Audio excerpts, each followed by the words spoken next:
Yes, guys, how you doing? Welcome back to the Spurs Talk Show. I hope you're all happy and healthy, doing the things you love. What a Friday it's been, by the way. The weekends are amongst us, and we've got...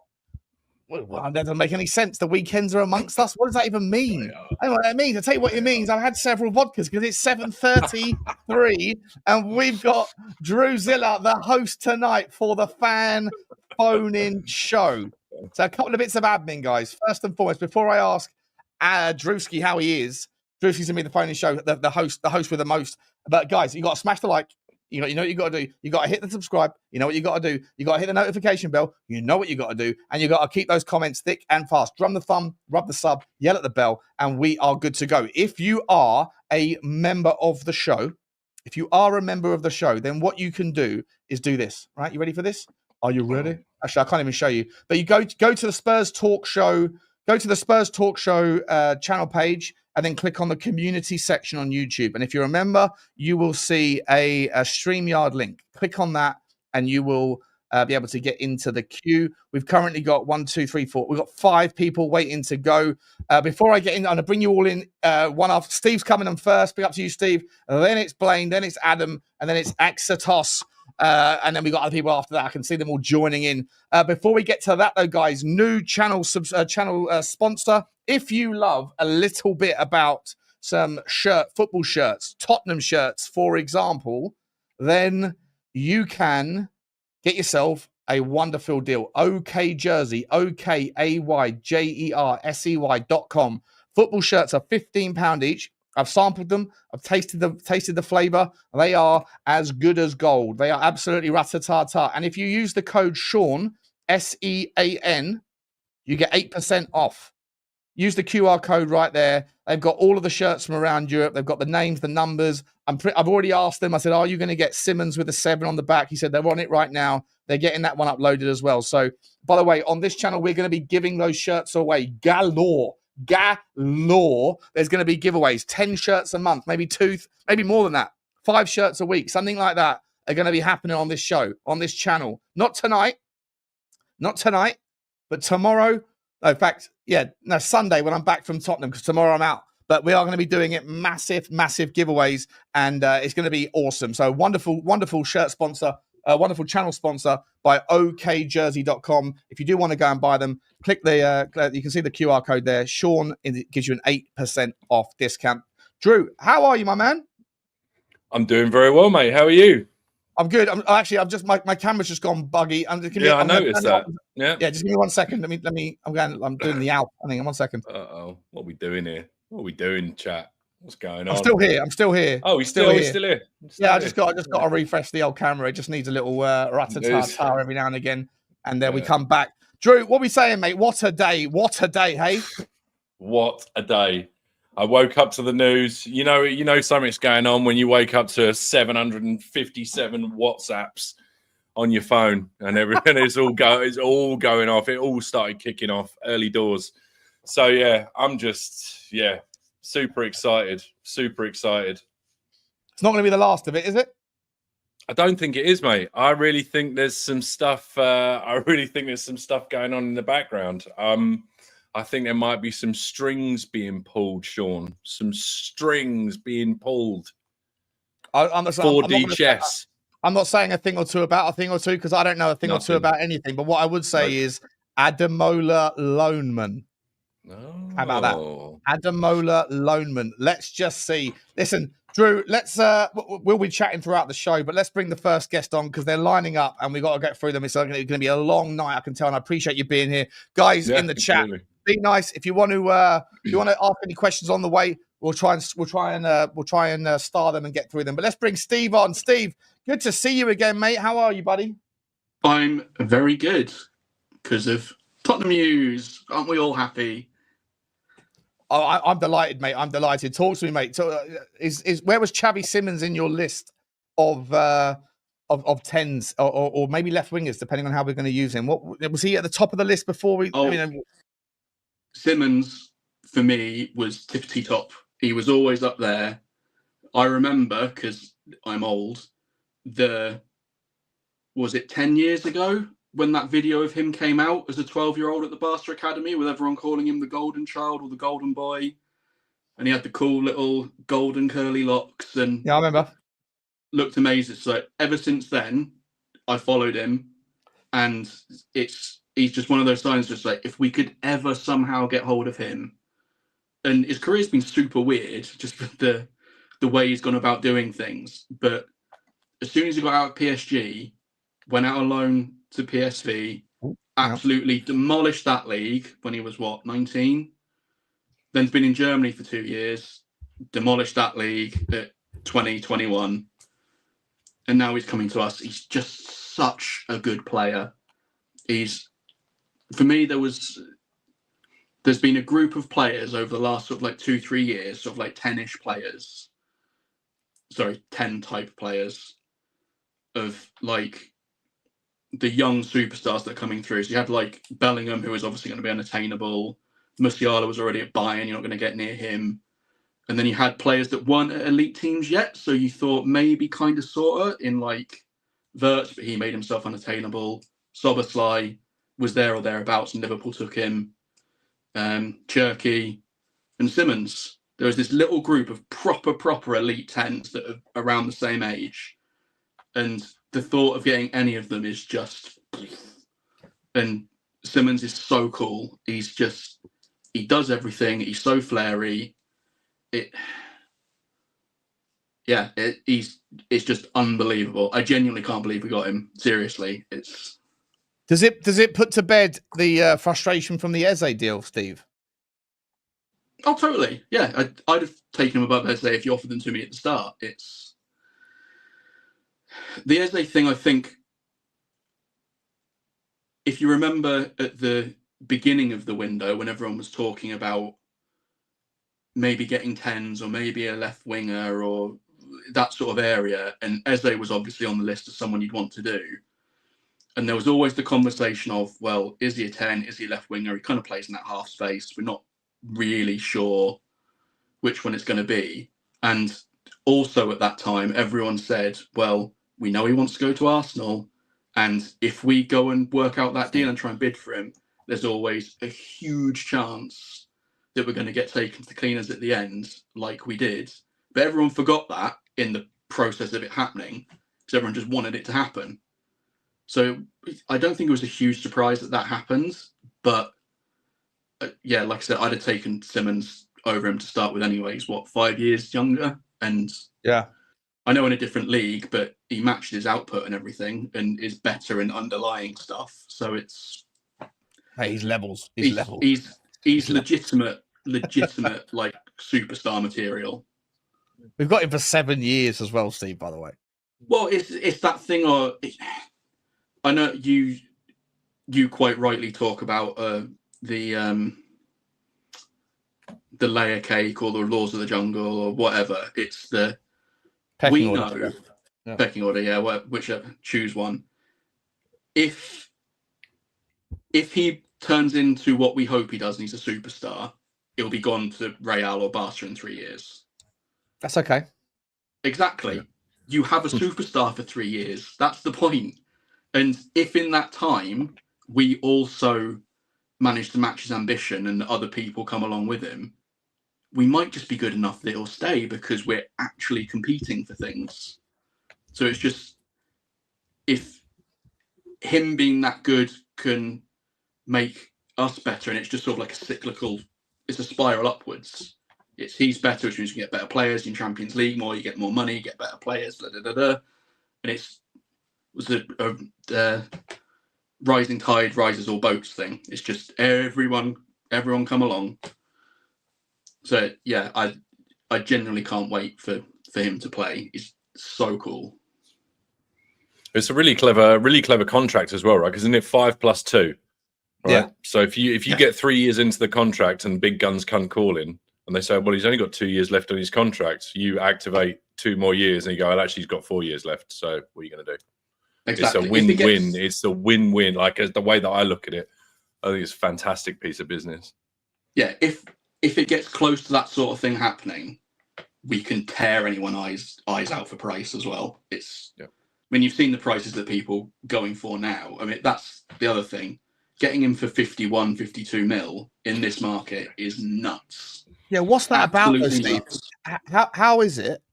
How is it that they paid 50 plus 5 in January, and we've got him for 60? Because that deal July? that Leipzig did was absolutely mental. At the time, it was mental because it was reported as something like it's 40 to 50 million rising to 70 and all these other bits and bobs. Just whatever Leipzig, but it was a really short contract as well. It was only like 3 years. Yeah. Whatever Leipzig did was stupid. It was just, they got the player that they wanted, but they got it at such a, it was baffling. I remember it when it happened. It was just so strange. But it's worked out in our favour because well, again, they don't need the money because they've sold everyone else. So I'm not really sure what they're doing, to be honest. You need to have a word with Johnny because they're not doing well. Johnny's club. And if, by the way, if he's your club too, you can get RB Leipzig's replica shirt from okjersey.com. Steve, let me ask you this, mate, and I want your take as well, Drew, on this one, mate. So both of you chime in here. Moving away from Simons. Let's have a little posy across what happened last night or yesterday afternoon, the Champions League draw. Right, not only has today been an absolute brilliant day, but it started the weekend started Thursday at 5 p.m. when we got that absolutely, like in my opinion, a worldie of a Champions League draw, Steve. I mean, are you looking at the prospects for the season, right? With 2 games played, 5 games scored, 0 goals conceded. We've got players that are coming back from injury, right? We've got good news with regards to Dragusin. Mm-hmm. Now we've got Xavi Simons. I think he's available for tomorrow. I think he was signed in time. I'm not sure, but I think I saw an Ali Gold thing saying that's not right. Oh, he's not available. Okay, well, fair enough. We can wait until after the week. Okay, fair enough. 2 weeks. That's a shame, though, isn't it? It would have been cool, but I don't think we'll need him for tomorrow. Hopefully we don't anyway. But I mean, and you look at that draw, mate. Sorry, Drew, if I'm not mistaken, right? Let's just go through it. So we got Monaco away. We have in France, we got Monaco away and PSG away, and then we've got I'm going to see my Helga in Bodo, and then we've got one more game away, and it's in, where is it? It's Leverkusen. Frankfurt away, right? So yeah. We've already beaten Frankfurt away. We've already beaten Bodo away in the last couple of months, in the 6 months. So that's good. PSG is going to be difficult. Monaco will be difficult, but Monaco, for what it's worth, are selling a lot of their good players anyway. And then at home, couldn't have asked for a better draw, right? Dortmund, Slavia Prague. Oh yeah, sorry, Slavia Prague. Who are the other two at home? Dortmund, Slavia Prague. Copenhagen, and who's the 4th team at home? Villarreal. No, Villarreal. Correct. Villarreal, yeah. And you know what? They're so forgettable because they should be easy games. That's why it's not just like I've had 19 vodkas today, but like, what are we doing here? Like, in terms of a Champions League draw, that's more of a Europa League draw, isn't it, Steve? It is based on the last couple of years. You'd expect Villarreal, Copenhagen, Frankfurt, Helgas, and there's probably those 4 or 5 are perennial. I suppose like us, just sort of like in that up and down. They could be Champions League, they could be Europa League. You're not really sure, but the real plus side for us is, whilst it on paper it's a really good draw, it's even better in that, as you said, Monaco are probably selling Ben-Seguir and Akliouche, which decimates their forward line. Villarreal got rid of Alex Baina, so that's their best player gone. Who else there? Frankfurt got rid of Ekitike, so I don't know what they're doing up front these days with Marmoush and him gone. They've got a cool number 10, but I just mentioned it to Sean just before we came on, Steve. No, Mika Tadzi's just gone to Villarreal, just signed for them. No, that's a shame. Yeah. He's going to score against us at home. Just to mud me, you know, just to annoy you. But it's for us, it's a really good draw in terms of getting stuff done. In terms of a Champions League draw, it's pretty dull. Yeah, it's dull, mate. There's not really any fun glamorizers there. Give a shit, mate. Listen, I'm looking at that draw thinking we could be 8 wins and a draw. Sorry, 6 wins and a draw. And if so, or 7 wins and a draw, potentially, or 7 wins and 1 loss. If so, that's 95 million euros of revenue from Liverpool last year made 101 million euros before the league stage was even complete, and they went 7-1. Seven wins and 1 draw. We can get that sort of money. And apparently now we've got the draw. Apparently now we can battle little bro Chelsea. So all of a sudden, there's nothing to be unhappy about. And we got Doncaster bloody Rovers, by the way, in the 3rd round of the League Cup. You know what are we doing here? What are we doing here, Steve? It's all coming up Tottenham. It's just what you said then. It's already started the trend of last week. If you'd have talked about anything to do with Tottenham, everyone was dooming and catastrophizing, and everything was just going in the toilet. We're not signing anyone. We're blah, blah, blah. Whereas now, awesome Champions League draw and awesome player signed with potentially 1 or 2 more. I mean, that's dream world scenario. But the people need to, I think, keep a hold of a level of expectation, because you just said then win 6 and draw 1. Yeah, I'm delusional, mate, but I'm getting carried away. I know. Everyone's having fun and it's amazing. So it's gone from down here to woo up here somewhere. So that eventually, hopefully, it will settle in the middle somewhere. I saw the Sava clipped up a thing of you from earlier, like going in on someone for being miserable, and you're right. Has he clipped that up already? Is he clipped that up already? Fair enough. But you're absolutely right. It's unbelievable how dour some people are because agendas have to agenda, Steve. Agendas have to agenda, mate. You know, this is what I say. I love Lubo. By the way, whenever I go in on Lubo, whenever I go in on him or people like him, for what it's worth, like Lubo and I speak to him every day. I'm very close with the guy. I love him to pieces. He's a sweetheart of a human being. It's just banter and it's just content. It's just drama. It's theatre for content, right? But at the end of the day, I do believe that a hell of a lot of people have tripped themselves into this ridiculous position where they are so caught up in their hatred of Daniel Levy that their demands, because of egos, have got to ego, that they want to be right. And so they're not happy when good things happen because it reflects well on Daniel Levy and that reflects badly on what they think. And so they're caught up in this world of being happier when shit things happen because it means that they can push their narrative more. And it's a really sad, I'm genuinely sincere when I say this. For the love of God, people that are in that park, that mindset, stop. Diversify yourself, your ego from your opinions. Attaching yourself to opinions is a horrendous place to be because then you end up being like in a volatile mindset, especially if your opinion essentially is, if I'm right, then Tottenham are doing shit because you're a Tottenham fan. And yet these people, like Lubo wasn't happy today. You could tell he wasn't happy. And it's sad. It's a sad place to be. He gave it the My Chairman on Last Word on Spurs. Was that the clip? Yeah. That. Of course, I clipped that and sent it to him. You shameless little shit. Shameless.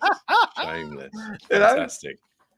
But don't attach yourself to your opinions. The opinions are not you. You know? No, it's ego death, isn't it? It's ego death. It's the id. People are attaching themselves to these things that can and should change, but they are not willing to let it change. And it just ends up in, like you say, that awful state of you can't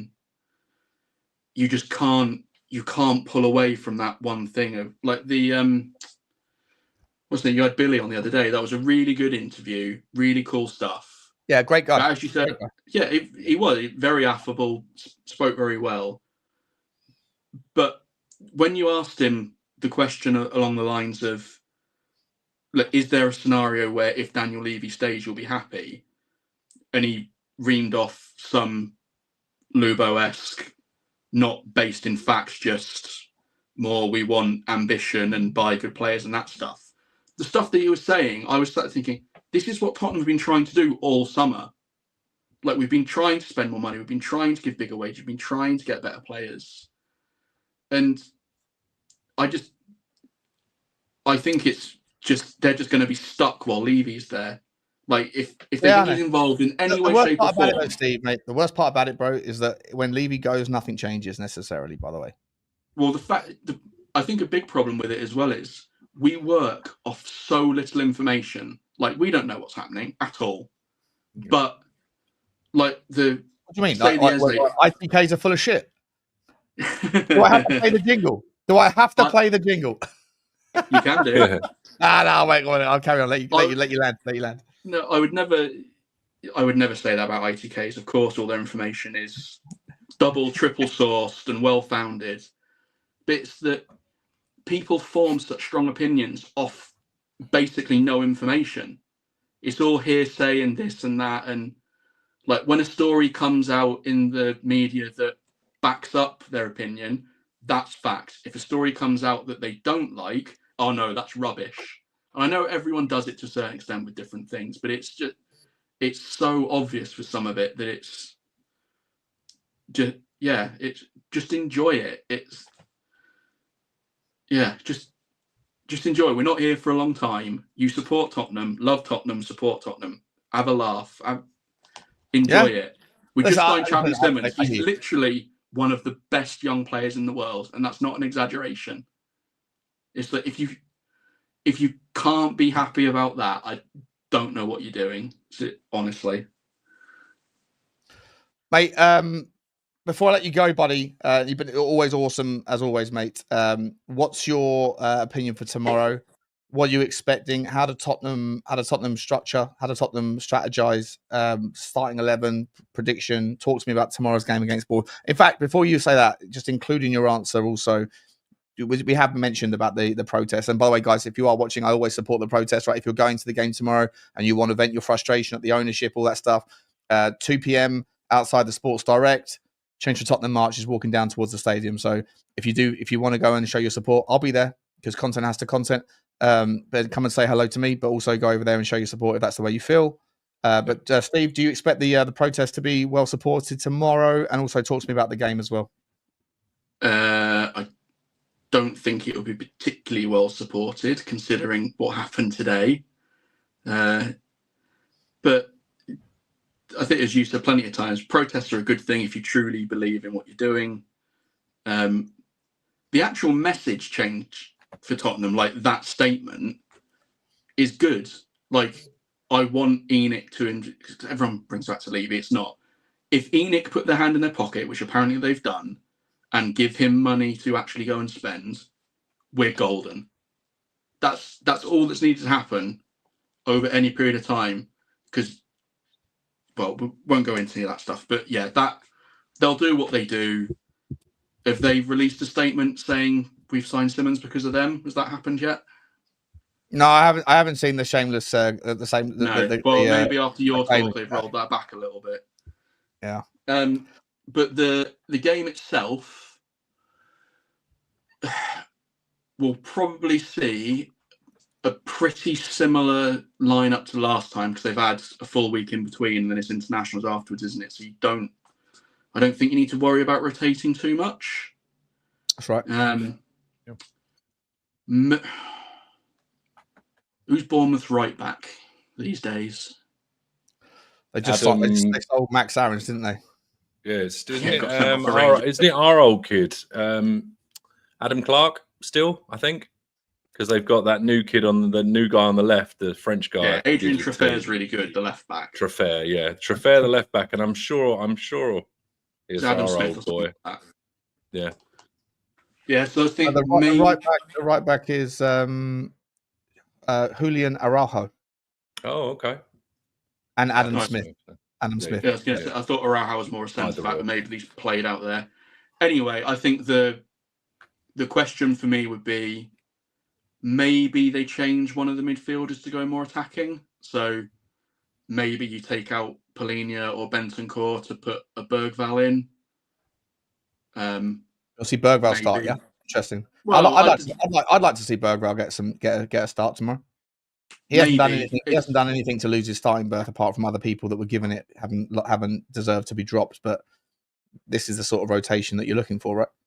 Yeah, no, exactly. And I think from watching Bournemouth, they're still doing kind of what they did last year, which is like either bash it long to cause chaos to get their press going, or they play a lot down the left to was Kirkes, now Truffet, to get in and whip in crosses. So the right back sits a bit. So maybe you play Odebear or Tel in place of Johnson, so someone's actually got an ability to run at the right back, give him a bit of a trouble.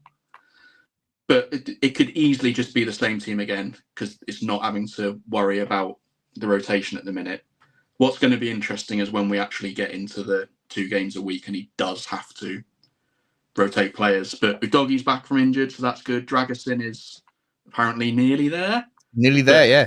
He's back from an ACL, so even when great news though. He's got to do his pre-season and stuff. He won't be available. He won't be playing for us for a month or so. But like, it's amazing that he's earlier than schedule. That's amazing. You know. Yeah. So I think it will be more probably how we played against Burnley in terms of style, but maybe 1 or 2 first 11 changes. I'm not really bothered. Who do you see starting on the left-hand side? Can you honestly drop Brennan Johnson? He is the Gordian knot, isn't he? He's one of these, like, you don't know what to do with this guy. You know, he's he doesn't do anything, but he does score goals. So I think I think I said it last time I was on. We've in Johnson and Odebear, we've got the 2 exact opposites. I think Odebear's really good on the ball. He's really techy. He's really fast. Can beat a man. Can pick a pass. He can do everything except final balls and scoring, whereas Johnson is just scoring. So I think this is where I think you can argue that, I know it's a bit silly, but our best transfer was Thomas Frank, because I trust him to actually pick the right team to specifically beat Bournemouth, not just the same team that we play every week that plays the same way and so on. You'll see something. He will do something, or there will be a change, and you'll watch the game and go, "Oh yeah, that makes sense."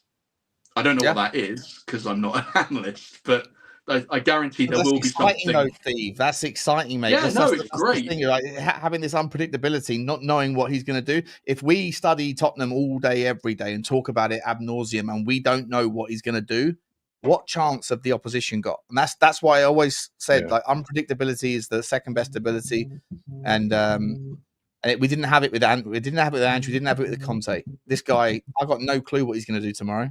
For all I know, he's going to play.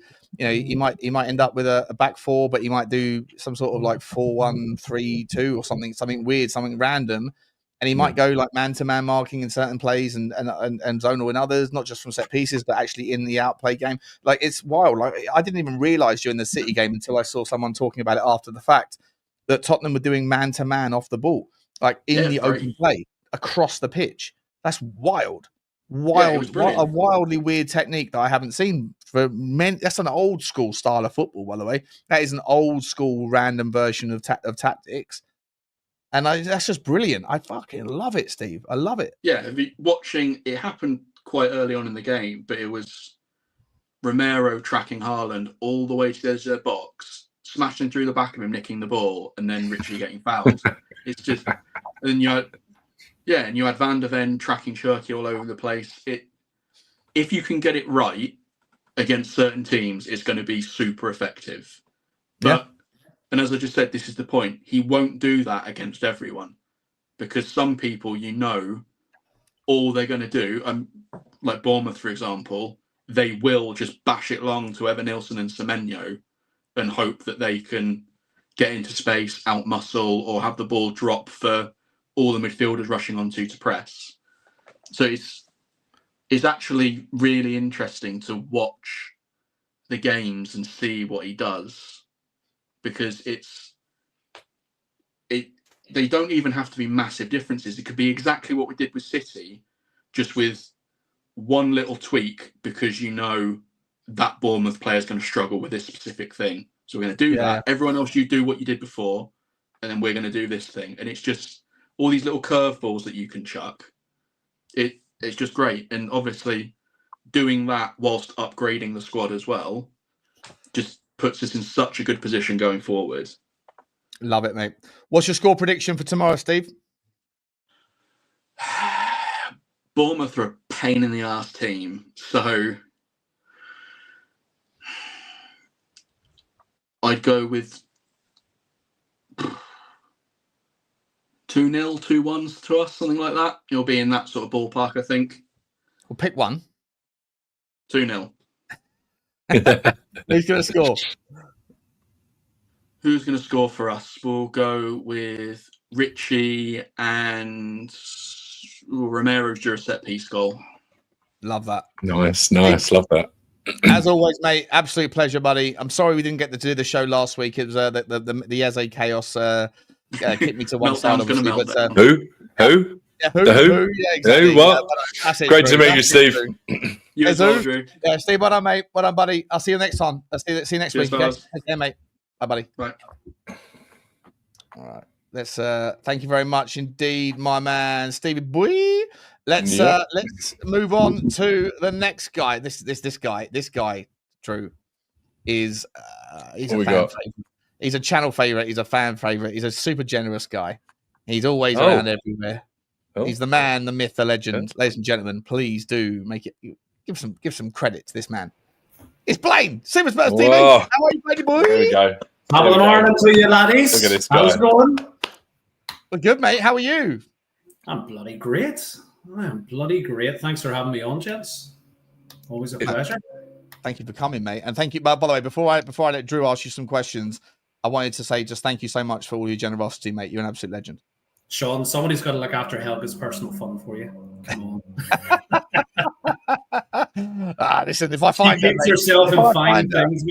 if I find her out in Norway in November, whenever it is, mate, I'm not leaving. I'm not leaving. Just bloody. I can't wait for the Helga Butler wedding. This is what I was here for. Like, that was the first thing when he said you're doing a show this evening. I was like, well, is this because are you gonna tell the world? Are you gonna let us all know? I thought, the camera had gotten a little bit too hot because you and her were FaceTiming earlier.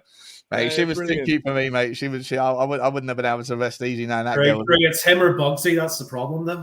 Yeah, Bugsy's not happy, mate. There's a storm brewing. There's a storm literally going. She's shaking. She's outside. She's literally there right now, shaking because there's thunder and lightning here. Drew, take it away, my man. What do you want to ask Blaine? Well, I tell you what, Blaine. First of all, we want to just again express how wonderful you are to this community. You are Spurs Talk Show royalty for sure. So everybody in the chat, do just give a special thanks to Blaine. So listen, mate, I woke up this morning, single-eyed salute as soon as I heard the Xavi news, and I thought to myself, this fan base is going to go absolutely mental in the positive direction, opposed to the negative one that we've been having the last week or so. So talk us through the last 7 to 10 hours. How have you been, bud? Easy good. Sevens is even better, dude. Easy good. I like it. I don't hate it. I woke up at about 7:30, rolled over like you, seeing 500 messages, and thought, what the fuck's going on? I've never pitched a tent as quick in my life. What are we doing? but like probably everybody out in the chat at the minute, the stress that you put yourself through thinking this is going to fall through, Chelsea are going to put in a bid, and it didn't happen. I mean, what was Daniel Levy doing at 3 a.m.? I heard he was down in Soho fucking giving it stacks. Mate.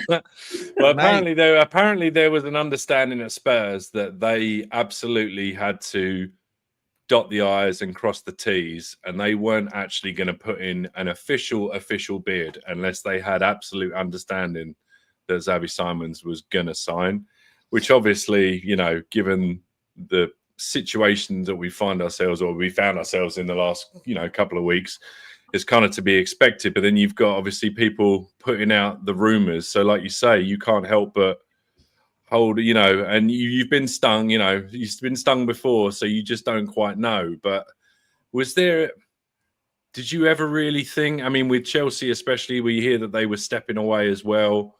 I mean, I just thought it's the same old bluster. People putting out rumors. Oh, this is happening, that's happening. I think I even seen at one point City were considering a bid. I mean, come on. What? This is half the problem. Bring us back to teletext days. You heard about a transfer once in a blue moon, or you flicked on the radio and you heard about a transfer. Fucking brilliant. Twitter's ruined it. Completely ruined it. I mean, you've seen last week the stress we all went through with Eze, 6 weeks ago with Morgan Gibbs-White, the saga after saga, and that I think doesn't help contributing to the way that us as fans feel, and that's why you see people flipping and flopping, opinions changing week to week, because your expectations rise throughout the window, thinking this rumor's going to happen or that rumor's going to happen or 20 players are lined up. You just don't have a clue. Right. I don't know what you guys feel about that way, but I know content's got a content, but at the same time, yes, it does. You're given so much false hope and so many false leads.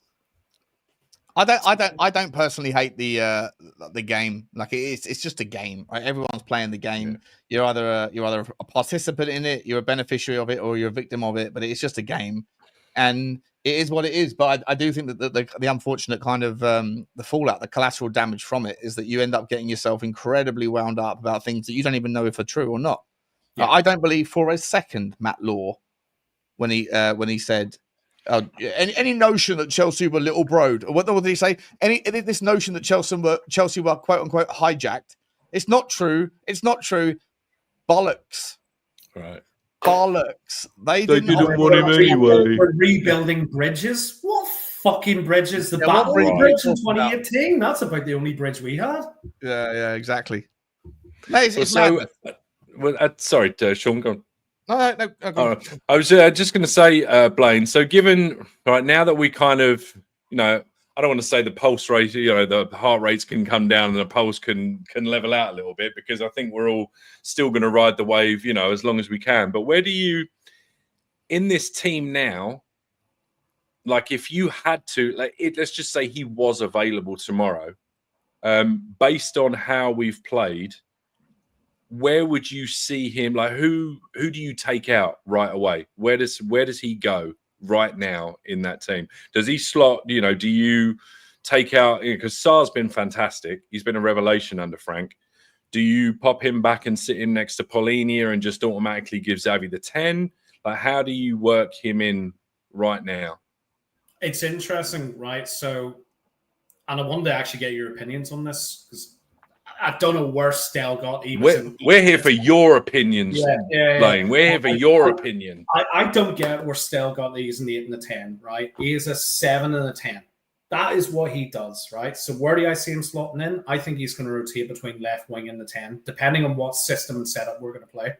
So you could either take out Johnson, or you could take out one of Sarr and Bentancur, depending on the setup, depending upon the way we're playing. But my question back to you guys is this. If we don't get Lookman, would you go for Paquetá and play Simmons out on the left? Sorry, who on the left? Paquetá on the left? No. Play Paquetá on the 10 and put Simmons on the left. Yeah. Or go for a Conor Gallagher. Different players. I would definitely take Conor Gallagher. Yeah. I would 100% take Conor Gallagher. I would. I would definitely take Paquetá, 100%. And I would be okay with putting Simmons on the left. But Simmons for me is a 10. Because I was just looking at you guys. Leipzig. Right. Sorry, go ahead, Drew. Well, no, just real quick. And this might actually. I'll let you carry on. Go on. Because I was going to say, the way he played for Leipzig, he did often start on the left and then drift back in towards the 10. That's his natural position. And I think you've got Kudus doing exactly the same off the right. So you might want to look for that balance and actually put him in the 10 and then keep Johnson out in the left. I think naturally that's probably where he'd be better fitting for us. Yeah, look, I'm more than happy for that to happen if that's the way it works out. If Xavi Simmons is going to be put on the left hand side, I've seen people doing their squad selectors on Twitter, and they're shoehorning people out into various positions to make it all make sense. I think what they're doing at the moment, there's people they're thinking, well, we're stronger in the 10 through Pape Sarr's outperformance than we are on the left because of Brennan Johnson not really being a left winger, being just an inside forward, or Tel and Udogie not really having the cutting the mustard just yet. And obviously, I've been a defender of Tel, and I still will defend him because I think he will be a good player. But I also shake hands with the reality he hasn't really kicked on just yet. But it's time. He's a young guy. But if you could bring in. If you only have the option of bringing in a Paqueta and you can't get a Lookman for whatever reason, I don't believe it. Or if Thomas Frank doesn't rate him, I'd be surprised. But if that's the case, fair enough. If you can get a Paqueta, I get him all day long. And then you do move Simmons out to the left. However, there's no reason why we can't get Lookman. No reason at all. By the way, just quickly before I get your response on that one, guys, there is rumours, noise that's just dropping that apparently Sunderland are looking to take Manor Solomon from Tottenham on loan. Are you guys? How do you feel about that? I'd heard about Leicester looking at him as well earlier today. So there's a bit of buzz going. Yeah, ship him out. Sean, have you heard this stuff from a little bit earlier? I don't know how valid this is. That Villa are looking at Paqueta with the possibility of Rodgers moving. Oh, I haven't seen that. Is that? Where did you see that? Apparently, I saw that on a couple of things that I've got, a couple of WhatsApps I follow, and somebody on Twitter mentioned that Villa were looking at Paqueta. Paqueta was open to a move, and that would free up them getting rid of Rodgers because they actually view money more than they view the player. I don't know. There's been a few dominoes falling in that way, Drew, because having West Ham signed a couple of midfielders this week. Right, yeah, exactly. Mangasa from Monaco and Fernandez from Southampton. Would you take him over any sort of left wing, or are we actually thinking like, is there right? Paulinho, Rodgers, Simons. I'm going to Helga pout. There you go. Bring him. You go. Breathe it in. Breathe it in. Morgan Rodgers under Thomas Frank and the tutelage of a certain Cochrane. What are we doing here? What are we doing? It'll be insane. Bring him to me. Bring him to me. Super quick before I just jump on. Super quick, guys. Don't worry, Blaine. This isn't coming out of your time on the show, mate. Love you to pieces, buddy. Just going to quickly do some super chats. Dean Law, big up to you, Dean Law. Big up, beers up, everyone. Appreciate you, mate. By the way, it's Friday night, guys. There's 1,000 people in the house on a fan show. We fucking love you. Smash the granny out of the like button. Get yourself a beer. Crack it open. Oh yeah. Like I'm gonna grab a drink. Yeah, that's what I'm talking about. My boy's getting a drinky poos. Blaine, I hope you've got one too, chilling in that micro fridge. I know you've got. Unfortunately, I'm on the Diet Coke, Sean. You don't drink either, do you? You guys are boring. I do. Yeah, I was fucking hammered all last weekend. Oh, fair enough. I take it back. Go get yourself a beer. Come back in for a second wrangle. Anyway, Dean Law, beers up, everyone. Savio, Akanji, and another CDM, and I'll get a tattoo of our chairman.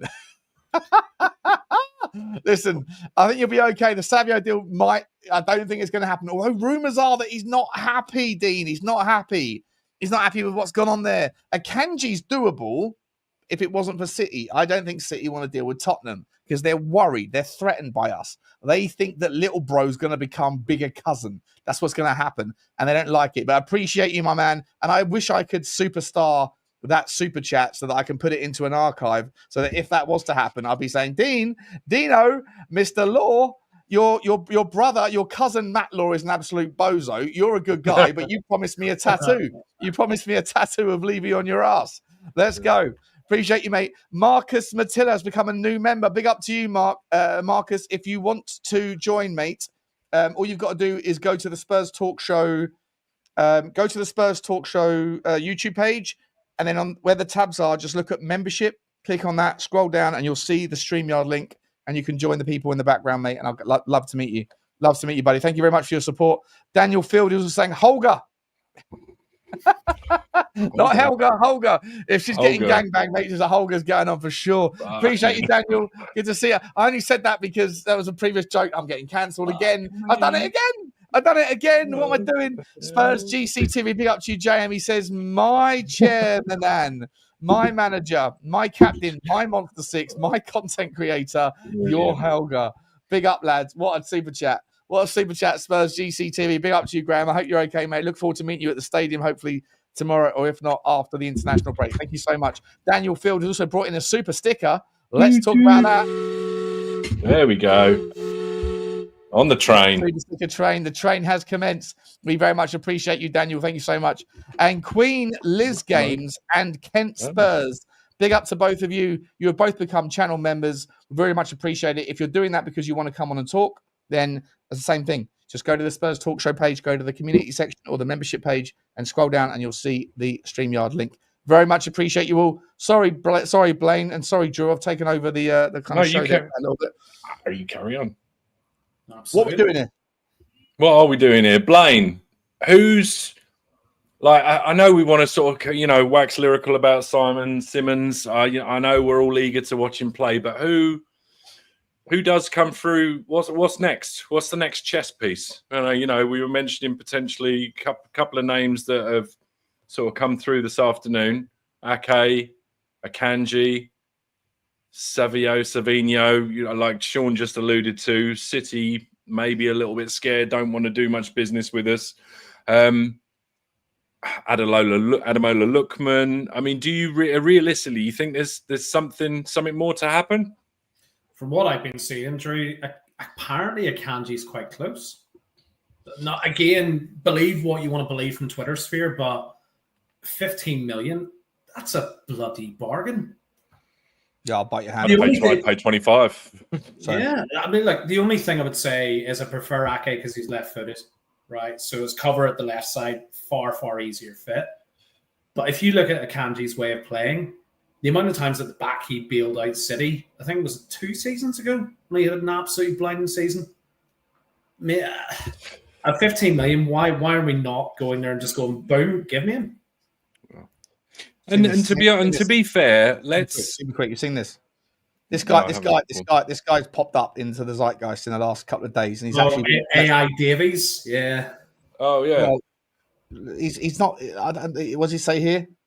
He's an ex. My name is James Davies, ex-senior journalist for the AI Mirror.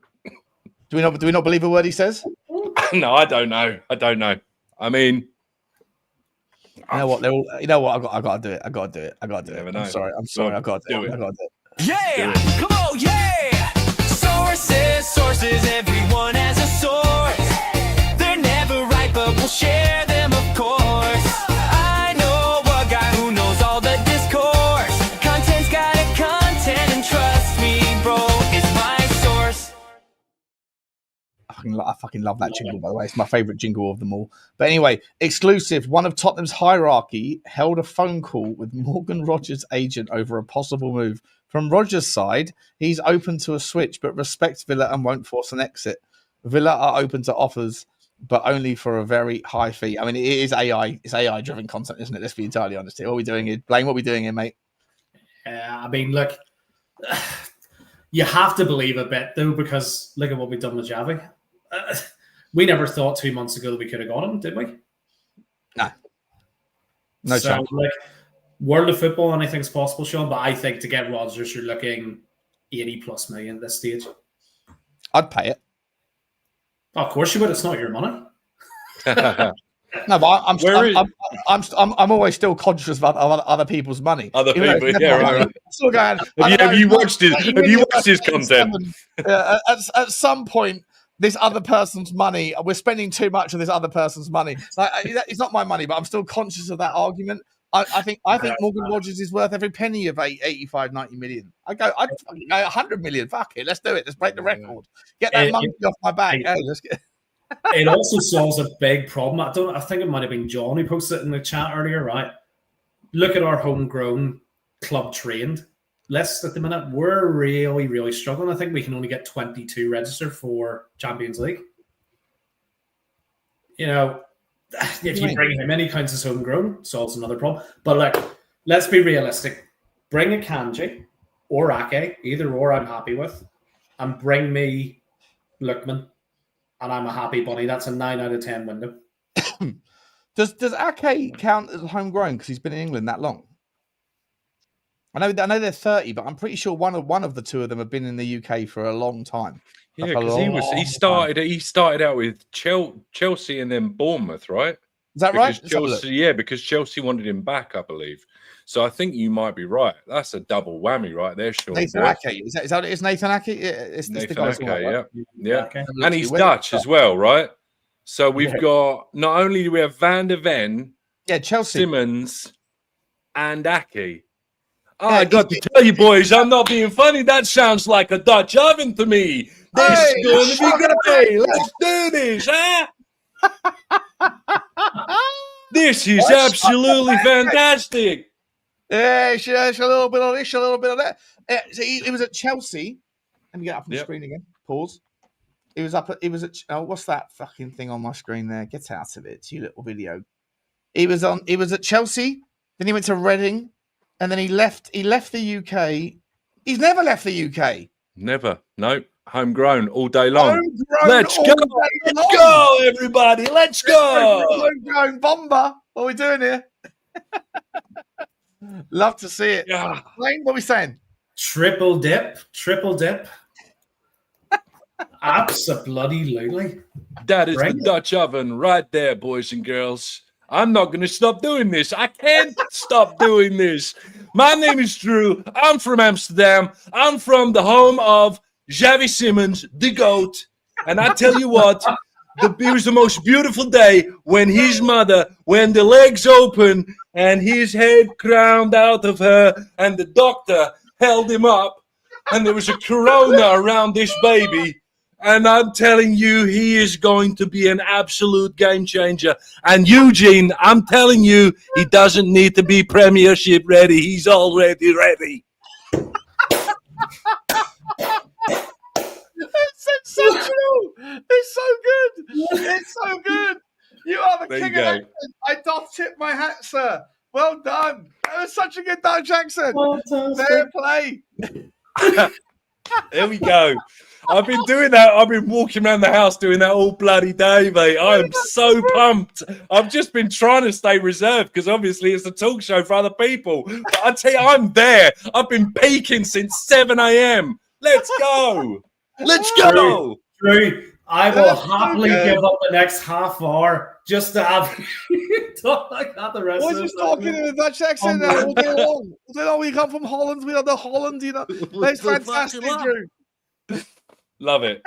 Love it. Oh. Well done. Drew, Blaine, let's couple more questions for you, mate. Let's talk about the Champions League draw, buddy. Are we good? Are we good? I think it popped in 18 to 21 points. That's what I'm thinking. I think we went all four at home. PSG away. Could go either way. Could go draw or loss. Not really too worried. Bodo, you're going to spunk over them. We're going to spunk over them. Yeah, Monaco away is a bit. Not too sure. But yeah, I think we're good.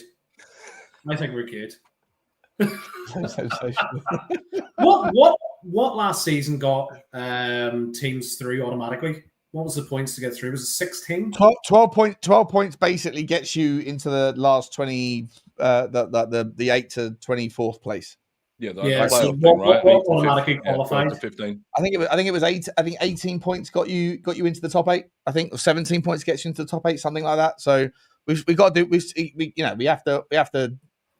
We can't rest on our laurels, right? We have to. I'm more worried about places like Bodo away. You know, I just think that it's a different kettle of fish going there in October, November when it's snowing, or December maybe, than it is going there in April like we did last year. No, that's true. Look, we'll take it as it comes. I think, and this is what's really impressing me with Frank. I watched his press conference again back before it came on. That man's professionalism to everything is it's like night and day from last season. It was this, the funny show coming up. Here comes Ange again. What's he going to say this time? Frank, funny, but straight to the point and really genuine. I'm in awe of the man. Yeah, same. I can't get that. I can't see the comments, but I'm guessing they're blowing up here. If we go to Holland and we win, if we score, I'm scoring. I'm not leaving until I score. I ain't leaving. Blaine, let me ask you this last question, mate. We've got a few people I want to bring on next, guys, mate. But always a pleasure, always, mate. Let me ask you this, mate. Tomorrow night, what's your score prediction, buddy? 3-1. And I'm going to go for Richie, Van de Ven, and Kudus. Van der Ven and Kudus gets. Oh, it'd be great if Kudus got a goal. Bloody better. He's in my fantasy team, so He's done all right for you then. He's done all right for you in the assist game. Yeah. I brought in Johnson this week as well. Yeah, I might put Johnson in. Strand Larsen's not doing it for me. Strand Larsen's been omitted from the squad because he's trying to force through his move. So get him out. Yeah. I got to take 4-point losses. I ain't got 4 points to spare at this stage. I've had a shocking start. Blaine, absolutely love you, mate. Thank you so much for coming on, buddy. Nice. Are you doing content on Super Spurs TV, or is what's going on over there? Yeah, just see the work. I don't have the time, Sean. I really don't. I'm tweeting out a load of stuff but yeah, in terms of video content, we'll see. We'll get you on here instead, mate, and then we'll pick it up that way whenever you got time, buddy. Love you, Blaine. Thank you so much for coming on, mate. Thanks for having me on. Nice one, bro. Take care. Take care, Blaine. See you soon, mate. Mate, Blaine, Drew, that fucking accent had me in stitches, my man. You are. I've never heard anyone do a Dutch accent quite like that. The order of play, ladies and gentlemen. I got them all backed up, mate. I've got them all here. Keep them coming. We need to sign a Scotsman next, or something like that, or somebody from South Africa and Australia. I'll take them all. Let's go. Fucking love it. Right, the order of play, guys, in the background is Adam next, then Axitos, and then Eugene's to come in the background as well. Someone else was here, but he's dropped out. Guys, if you are members of the show, I said to you before, if you want to come on and have your say, then all you got to do is find us in the members section, the community section or member section, whatever it's called, on YouTube. There's the link. Before we bring Adam on, just super quick, Daniel Field, chew to you, Daniel, with the super sticker, mate. Love you to pieces, mate. Thank you so much for your support, as always. Very cool of you. Totspur 63, also coming in with another 99 pence super sticker. Big up to you, Totspur. Really appreciate you, my man. Marzi 82, Tom Martin. Big up to you, my man. 99 pence as well. Super sticker. Chew to you. Then we got Spurs Graham. GCTV, he's appreciating you, Drewski. £2 to you, Drew, and chew to you. There's too many sounding names in that whole rhyming slang, but we love it. Thank you very much, Drew. Thank you very much, Graham. Appreciate you. Daniel Field has come back in with another chew to you, buddy. We very much appreciate you, as always, Daniel. You're an absolute legend. And Chad the Bolt from Florida saying, Drew, here's my impression of a Dutch person doing a Trump impression. I can do loads of Trump impressions, doing doing a myriad of other impressions. It's basically all that variation. It's brilliant. Like I say, all morning. Sensation. It's going to be huge over in Holland. It's going to be great. We're going to do the biggest Dutch impression ever. whatever. We're going. Sensational. Let's bring the next guest on. Here he is, Mr. Adam William Cahill. How are you, Adam? Good to see you, buddy. Not too bad, lads. Can you hear me okay? Fantastic. Good. It's been a bit since I've been using this gear. I've had my Brazilian family over for 2 months, and this room has been kind of out of commission for me most of the time. So just making sure it's all working. How are you guys getting on? Good, mate. It's been a good day, Adam. Obviously, I spoke to you earlier. It's been a great day, my man. It's been one of those days that sort of just turns the momentum, the pendulum has swung back towards positivity for a moment or two, at least. Yeah. I mean, there's always a banana skin down the road a little bit, but at the moment, it's a great day to be a Spurs fan. I mean, I can't think of a better signing in a hell of a long time. Adam, let me just stop you there, just real quick, because now that we've got you two on the show together, and it is so good to see you, Adam. Good to see you, we bought a Brazilian striker a couple years back, and I'm just wondering whether maybe you two might want to have a quick discussion. It's not the right time.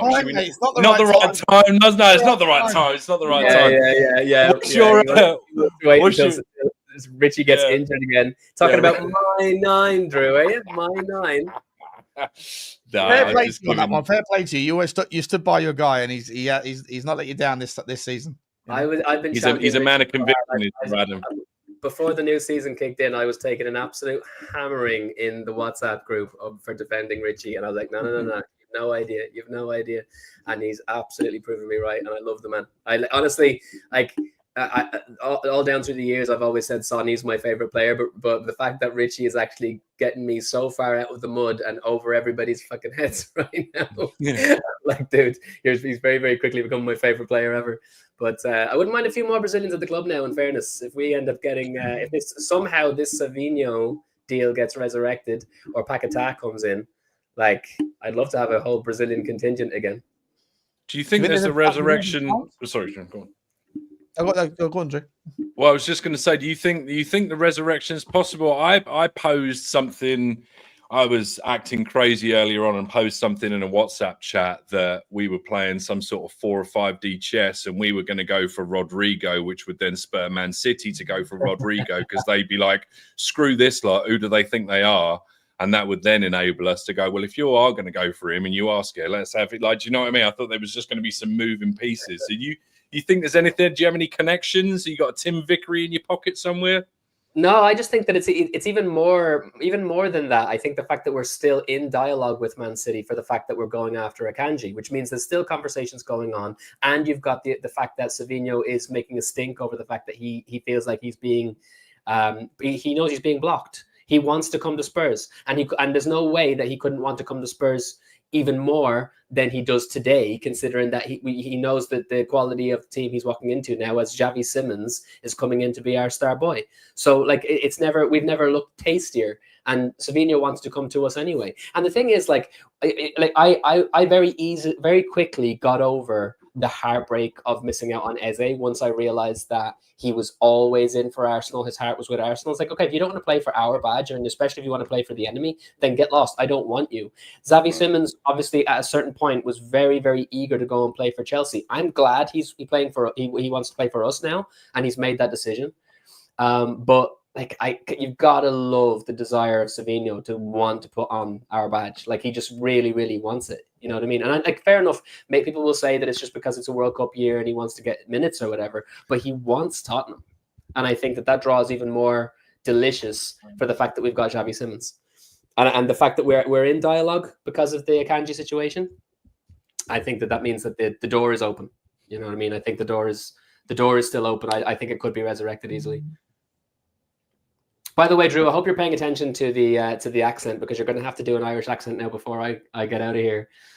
Since you're don't challenge him, mate. Don't challenge him. If you ask him, he's like, Drew, he's Irish, mate. I don't get out of bed for anything less than Ecuadorian or something. Like, he's not going to sit there and be challenged by an Irish accent. He's like, everyone thinks they can do an Irish accent. Armenian from Turkish descent.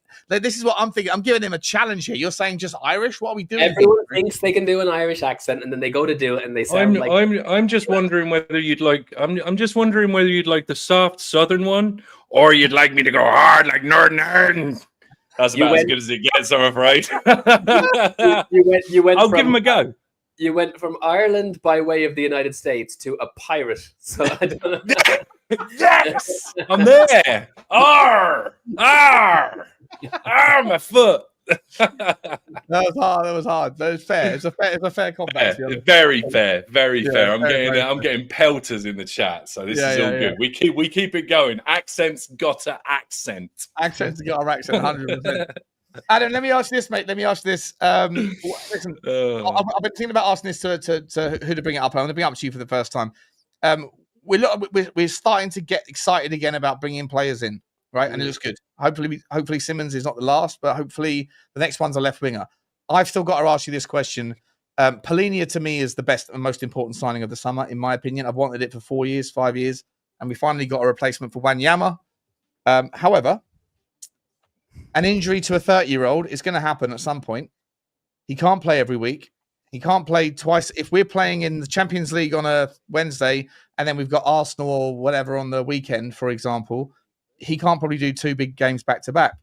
Even if he doesn't get injured, there's still a problem there. Mm-hmm. Have Tottenham missed the trick in just securing what we've secured so far? Is wherever he sits, wherever that next priority list comes in, maybe it gets the can kicks.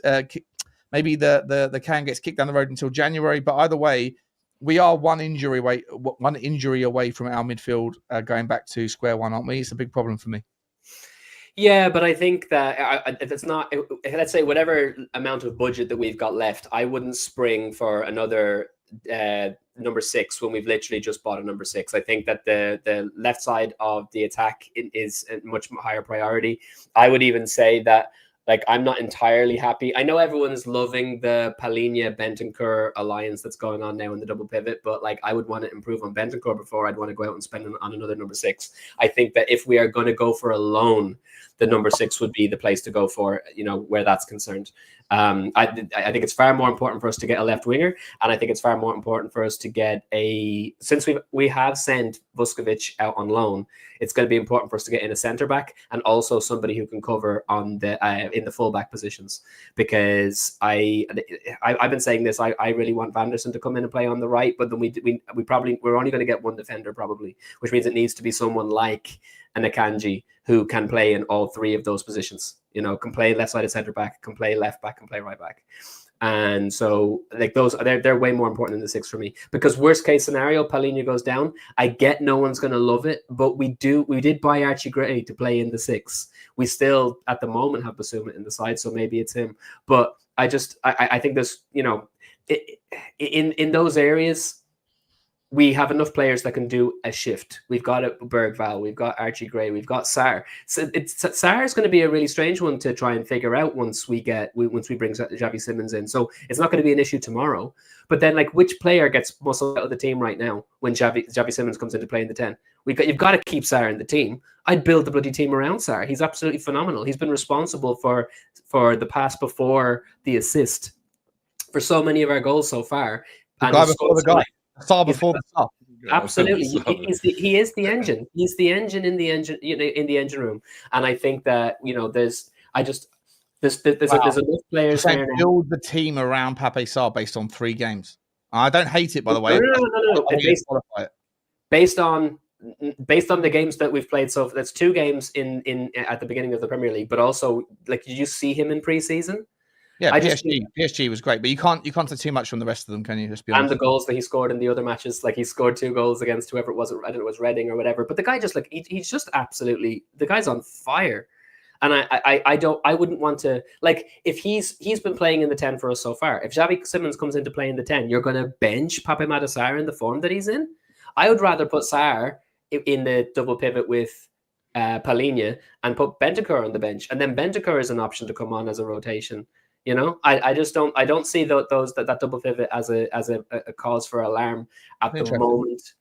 And you're not jumping on the Ben 10 classes back bandwagon. He's back to his best. I do think that he's getting back to his best, but I never thought Bentancur was the panacea for anything. Yeah, because like when he came in the first couple of games he played for us, he had control over the ball that none of our other players had, and he was doing these step overs and beating people with little flicks and tricks, and suddenly everybody was wowed by Bentancur. But do you remember the dross we had in the team when Bentancur actually joined us? Anyone with a modicum of talent would have looked elite in the squad that we had at the time. So I'm not saying Bentancur's a bad player. I'm happy to keep him, certainly over Bissouma. I'd rather lose Bissouma, but I don't think Bentancur is this baller that everyone's making him out to be. I'm happy with him being in the squad for now. But can you imagine? Like, I would rather just think about if we bring in a Lookman or we bring in a Savinho and he's playing out on the left, Kudus on the right, Richie in the 9. Xavi Simons in the 10. You've got Palhinha and Sarr, I think, have to be, because you have to have Sarr in the team. You have to. So Bentancur for me, no, he's a gap fill that at some point, like, he's a very, very, very good gap fill that needs to be replaced fairly swiftly after we cover the problem areas. And by the way, talking about bringing in players to build up the squad. One that I don't know if you guys noticed, but there was a here we go when you started the stream, Sean, and it was Micky Tatse's gone to Villarreal. Yeah, and that's a heartbreaker for me, because he would have been one that I would have loved to have come in. I think he could easily have rotated in. How much did he go for? Did you know how much he went for? Have you seen?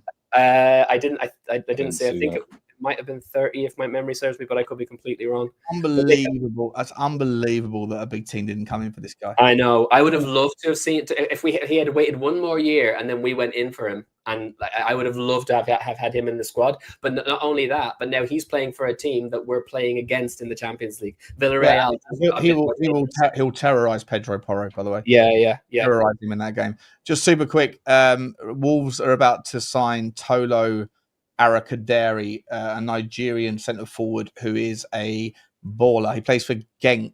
I've followed him for a fair old while.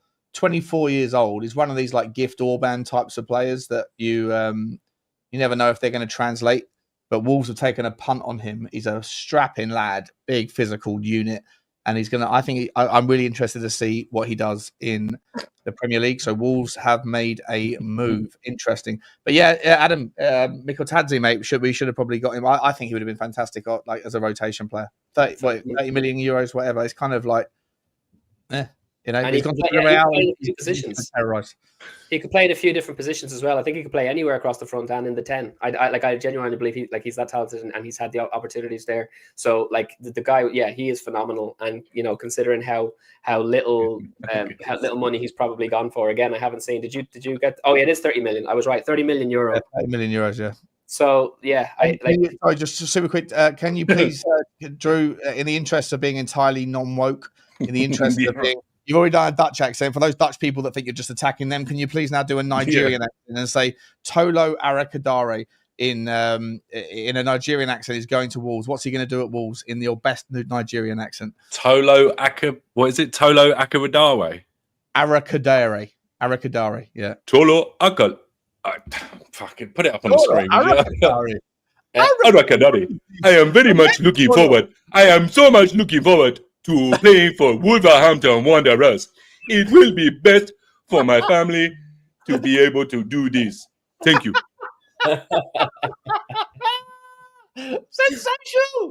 Sensational. We're getting cancelled out here. Well done, Drew. Well done, mate. Sensational. Sensational demonetization is incoming. 100%.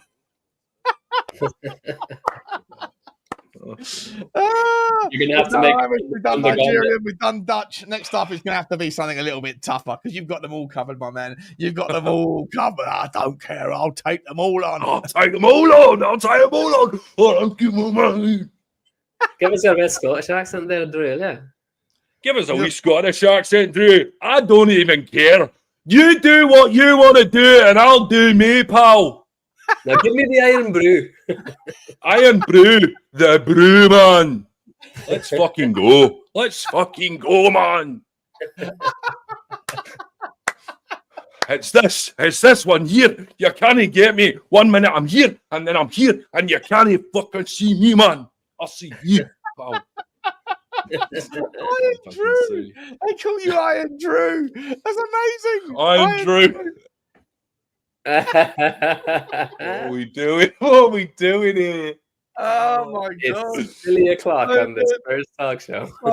So good. Spurs Talk. This is, by the way, the final stream of Spurs Talk Show ever. So it's been wonderful. It's been nice. Thanks for the support. Adam, let's get back to the football, mate. The Nathan Ake versus Akanji. Are you happy with either of those? One of those over another? Which one? How do you feel about a left back / versatile? I can see the pros and cons on both. I think that because Ake is left-footed, and it kind of makes more sense on one level because he can be. Well, no. Here's my thing. Actually, I would definitely go for Akanji. 100%, I would go for Akanji. The reason being is that I think he's a little bit quicker. He's a little bit stronger. He thinks a little bit faster. I think there's a little bit more to Akanji's game than there is to Ake's. Ake is left-footed, but then again, Akanji plays on the left side of centre back when he plays for City, but then when he plays fullback, he plays on the right. I don't know what way this is now, and whether this is inverted or what, but he plays on the right when he's playing fullback, and that's where I'd rather he was rotating because I don't want to see Spence go anywhere. Spence is our bet on first team left back. because I don't care if Udogie's back in training. I don't care if he's available for tomorrow. He's not the number one left back for me. Spence is significantly better than Udogie. I'm sorry, he just is. So Udogie needs to be rotating with Spence, but be our second choice, which means that we don't need an Ake to rotate in there, because I don't want Spence moved back over to the right. Akanji plays on the right when he's fullback. So I think Akanji is better because he'll play when he's fullback, he's on the right side. When he's centre back, he's on the left side. And I think he's stronger, faster, has more about him. So Akanji makes more sense to me. I'd be a little bit disappointed if we went Ake. Not fully disappointed. He's better than Ben Davis, but a little bit disappointed. Would the whole fact, does the fact that Ake ticks a homegrown box, does that not put him? Does that give him a little bit of a plus, or you don't really? I don't think about that stuff, because I don't sit around calculating how many homegrown, how many club trained. Right. Like I don't think about those things. I'll leave that to whoever else. But like just in terms guy. of like, yeah, exactly. Leave it to Sean to figure that shit out. But I just don't fucking clue, mate. Don't leave it to me. I don't know. I just don't think it matters that much. I think the fucking chart. The chart tells me everything. You know, not interested in making stuff up. But I hear you about Akanji. I do. I think that between the two of them, there's not a lot of difference. To be honest, I think they're both massively elevate our bench. To be entirely honest, now we've lost Vuskovic. Were you on board Vuskovic going away on loan? Look, I think that guy is going to be an absolute tank in the future, and I can understand that if Frank doesn't think that he's someone that can rotate at this moment, it's better for him to go get minutes and improve than to hang around in our team and stay on the bench most of the time. So I get it, but I'm so disappointed not to. When I saw that he was given the number 16, I really thought that he was going to stay in the team. And then now that they've sent him out, I'm like, I'm not going to be watching. Where's he gone? Hamburg? I'm not going to be watching him play. You know, I'm really not. So, and I'm disappointed because I would have loved to continue to watch him play for the rest of the season. You'll see all the highlights, mate, when he bangs in some overhead kicks. You'll see them on Twitter floating around. Yeah. For sure. Maybe dropped in the chat for sure. But I think, he needs the opportunity to improve if he's not going to get a lot of minutes. If he's only if he's only going to get about 20% of the minutes that are available for a centre back, then or less, then okay, go on. I'm okay with him going for that purpose only. But speaking of improvement, though, Sean, like I made a comment in the WhatsApp group the other day, and I wasn't. I don't know if your comment was a bit ambiguous, because I don't know whether you were being serious or sarcastic. So I'll ask you now face to face. Brennan Johnson.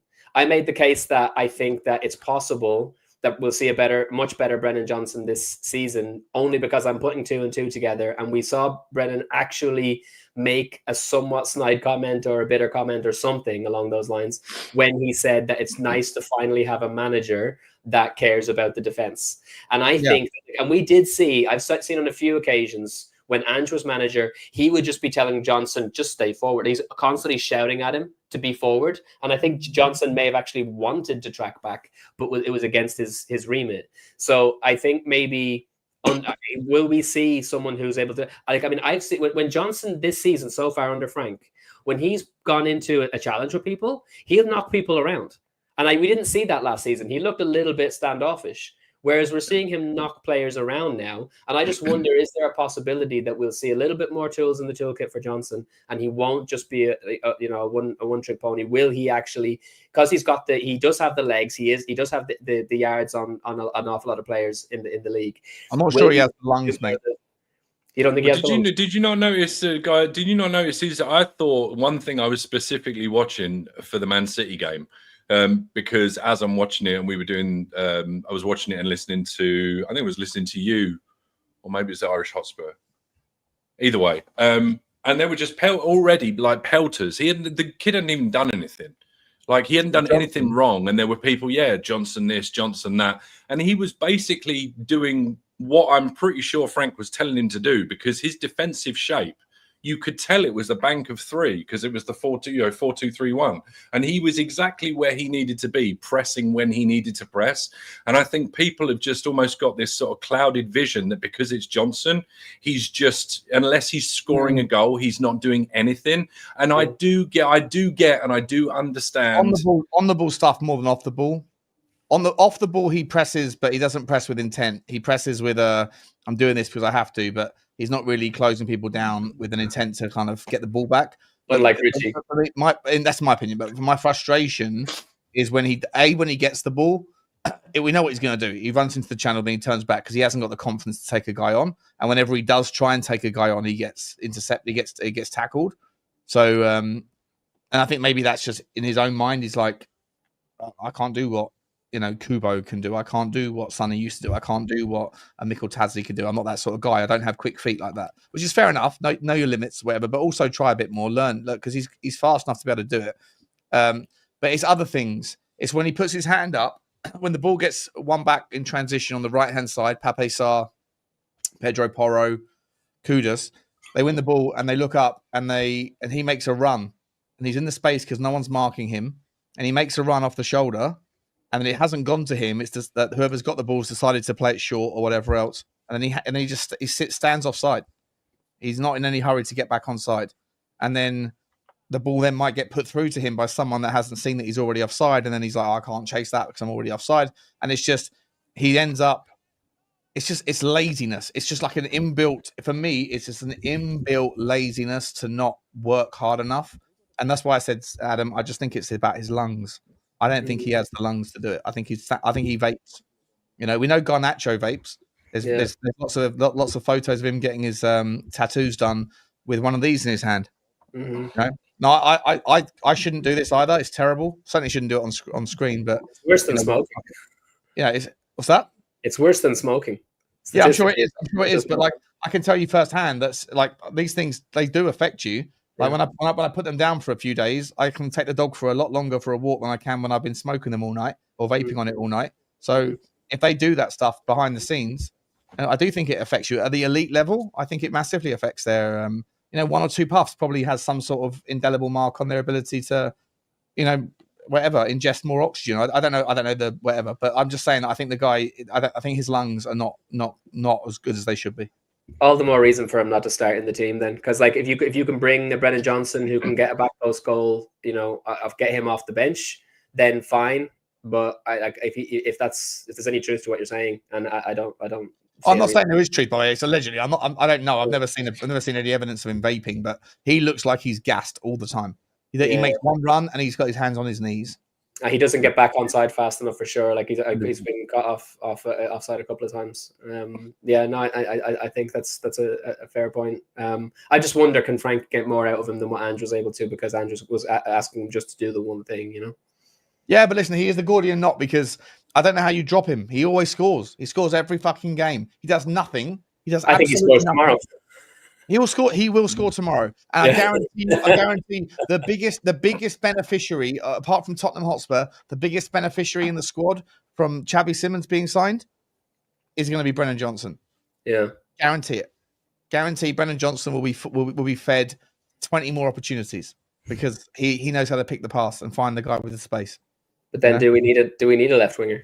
If you think that's going to be happening every match, because if you're going, Adam Lukman has got the finishing of Brennan Johnson, but he's also got the work rate, the energy, the effort, the take on, everything else.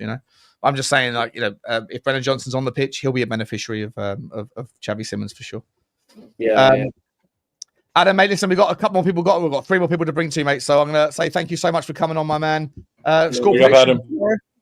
Score predictions. I think it's going to be a 3-1 because I think Semenyo is an absolutely outstanding player and he's just unstoppable. I think we should go get him over everybody. I'd love to see Semenyo wear Spurs shirt. So I think he gets a goal tomorrow, but I think we win 3-1. And I think it's going to be Richalison, Johnson, Pape Matar Sarr. Love that, mate. Thank you, Adam. Appreciate you as always, buddy. I'll speak to you on the chat afterwards. Love you, mate. Easy, brother. See you soon. God bless, guys. Come on, you Spurs. Come on, you Spurs. Please give up the big up to Adam, and we're bringing give in up the big up. I think this is. I think this man's name is. I think it's Alexander. I think it's the guy. I think this is the guy. I think it's Alexander. Alex, is it Alex? Yeah, it's Alex. Hi. How are you, Alex? Good to see you again, mate. You okay? I'm fine. Hi, Drew. Big up. Before you do the German accent, please let me say something first. Coming from Austria, you can make fun of me a little later. Please give me I want you to say something, Sean. I'm so happy that you brought on Giacomo a few days ago. This guy is a genius. And Yeah. seriously, I'm one of his first subscribers. I think he was single digits back then. It was the first video, just very short. Then he stopped for more than a year, and now he came back. And, I don't know shit about tactics. Please don't indulge me with tactics. I don't see that shit that you see. But he explains it to me in a way that I understand. For example, why Xavi Simons is so great. I mean, with Xavi Simons, it's different. Oh my gosh, I'm so buzzing the whole day. I was so excited. Because he's not just a wunderkind. He's also this kid coming from Leipzig. And, they play this super high press football. So he's used to that. And you don't have to teach him how to press, how to be aggressive against the ball. He is there. And the funny thing is that's the same with Lookman, because he played for Gasperini in Atalanta, your coach now at the Roma. Yeah. And they basically play man marking.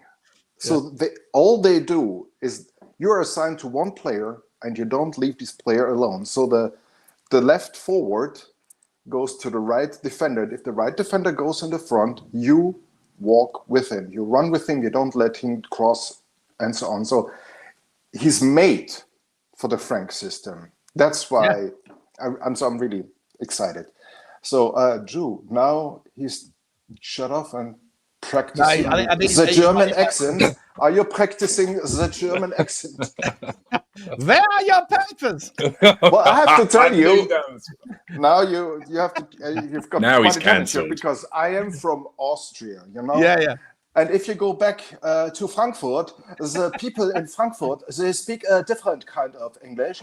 But if you come to Vienna, my friend, if you come to Vienna, it's still English. It's kind of a German English, but it's different, Wow! Look at this. So Alex you is have coming to on look. doing You have to different balance English the. accents in German. I love it. You have to, Brilliant. to balance the different German varieties. All right. Just, I'm looking forward when we get our first player from India. Drew will be so excited.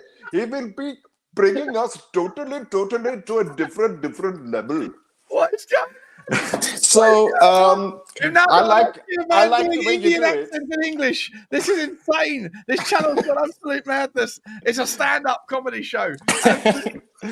I'm sorry, it's not that easy for me because obviously English is not my native language, but it's so much fun. This is fantastic. This is fantastic. Oh my guys, I'm so excited. I'm so buzzing. And I have to say, like, people were doing this thing. So what is this window? It's a 1 of a 10 or it's a 10 of a 10 window. And I'm like, a few years back when we didn't sign anyone, if that was a 0 out of 10 window, then already we are 9 out of 10. And probably already 10 out of 10, because this quality of player that we got in this year, I mean, just compared to last year, I mean, we got these 3 fantastic kids and Solanke. We are happy, but come on. The 3 senior players that we signed this year are different level. Yeah. And the best thing is, I mean, coming from Austria, having obviously a different look, also a different look to the rivalry thing.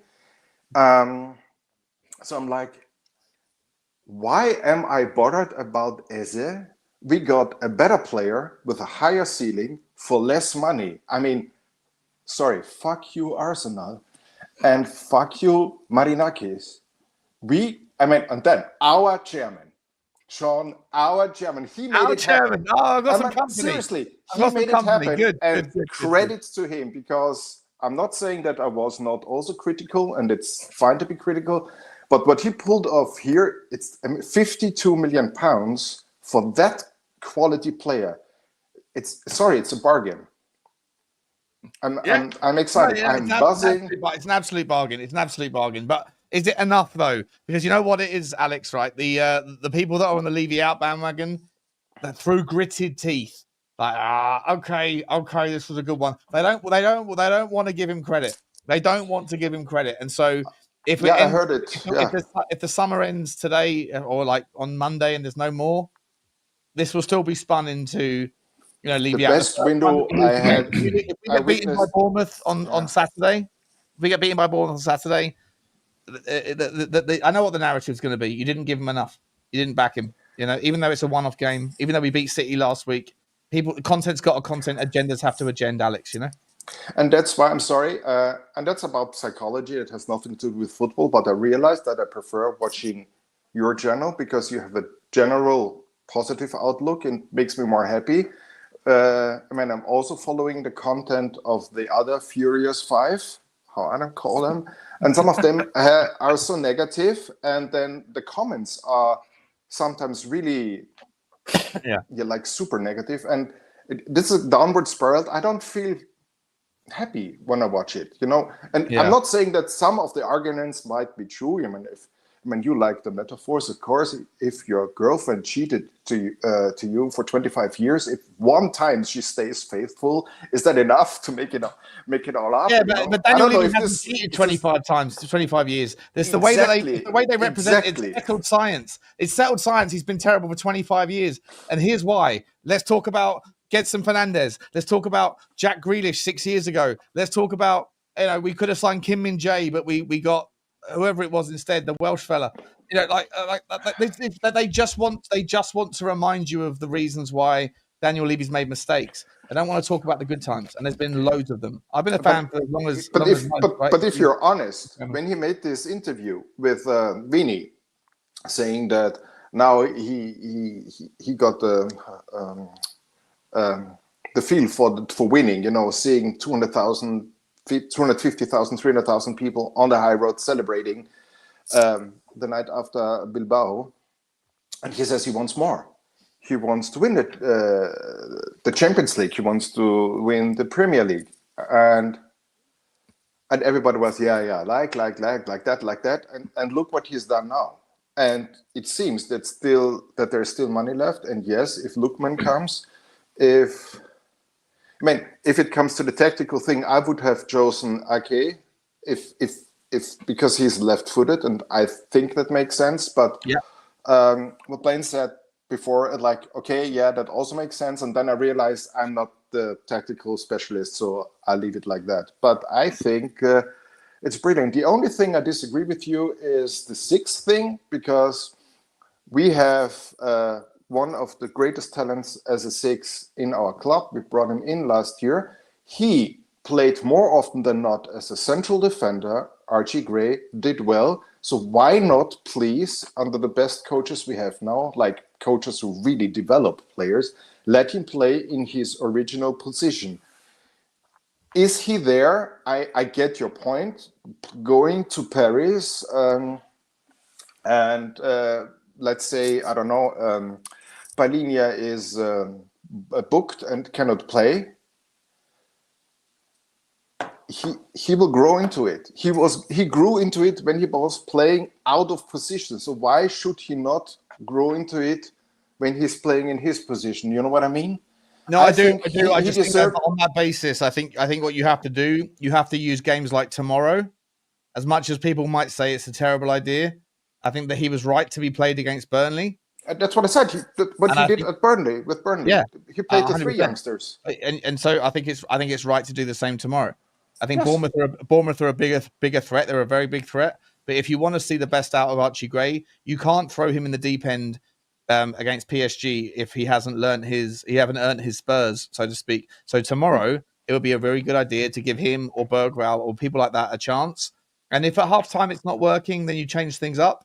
But I think you have to kind of build him up gently so that if he is needed against PSG, then he understands what it's like to face the likes of Semenyo tomorrow. So, I think that it's the necessary next step. You have if we're going to back this kid, and I think he's worth backing. I think he's worth having a go at. I think it's, but you can't judge him when you haven't seen him. But if you're just going to judge him on play, because we saw him play in the 6 against Liverpool in I think it was the Carabao Cup second leg last year. I remember. He was walked through, right? It was embarrassing, but you have to give him a chance.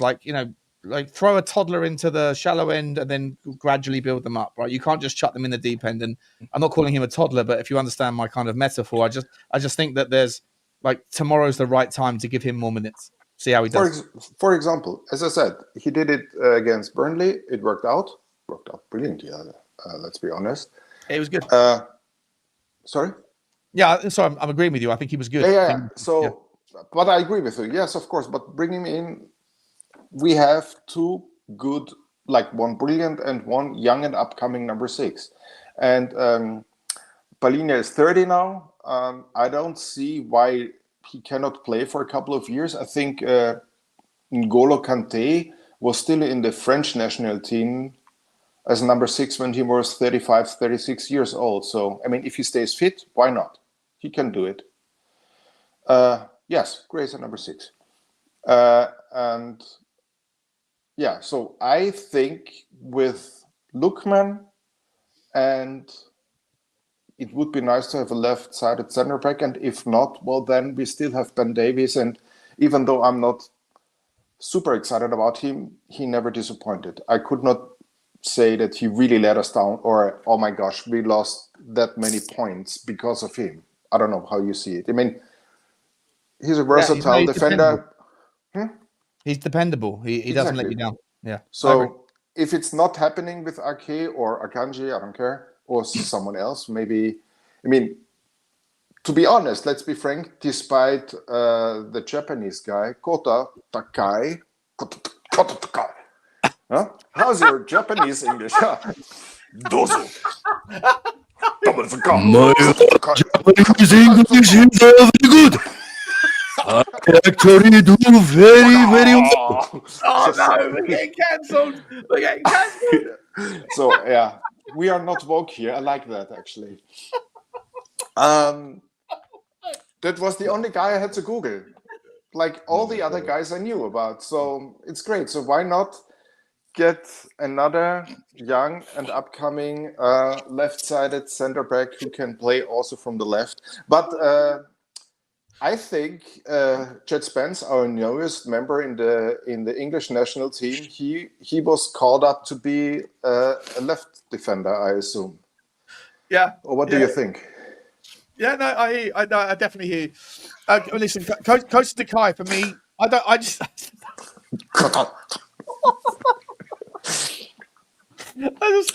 He's so not deserves that. I haven't seen him play yet, so. No, I don't. I'm sorry. I'm crying. Sorry. Alex. I don't know what Kota Takai is yet. I don't know what he is. I can't get excited about him coming back from injury. I have no idea. I have no idea what he's like. He is a Japanese centre back. That's what he is. Everybody know what he is.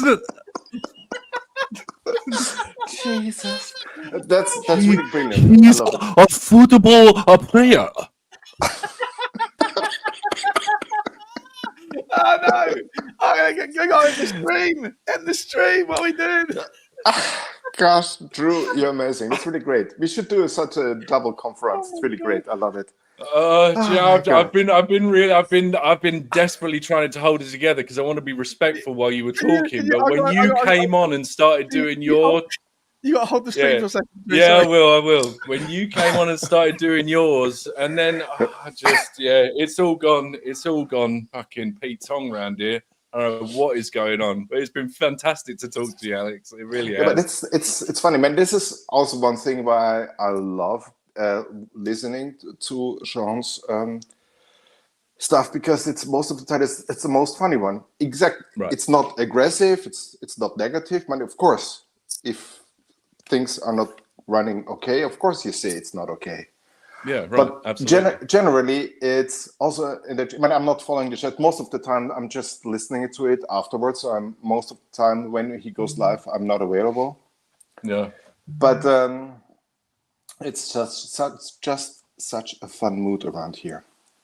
Well, yeah, and may it long continue.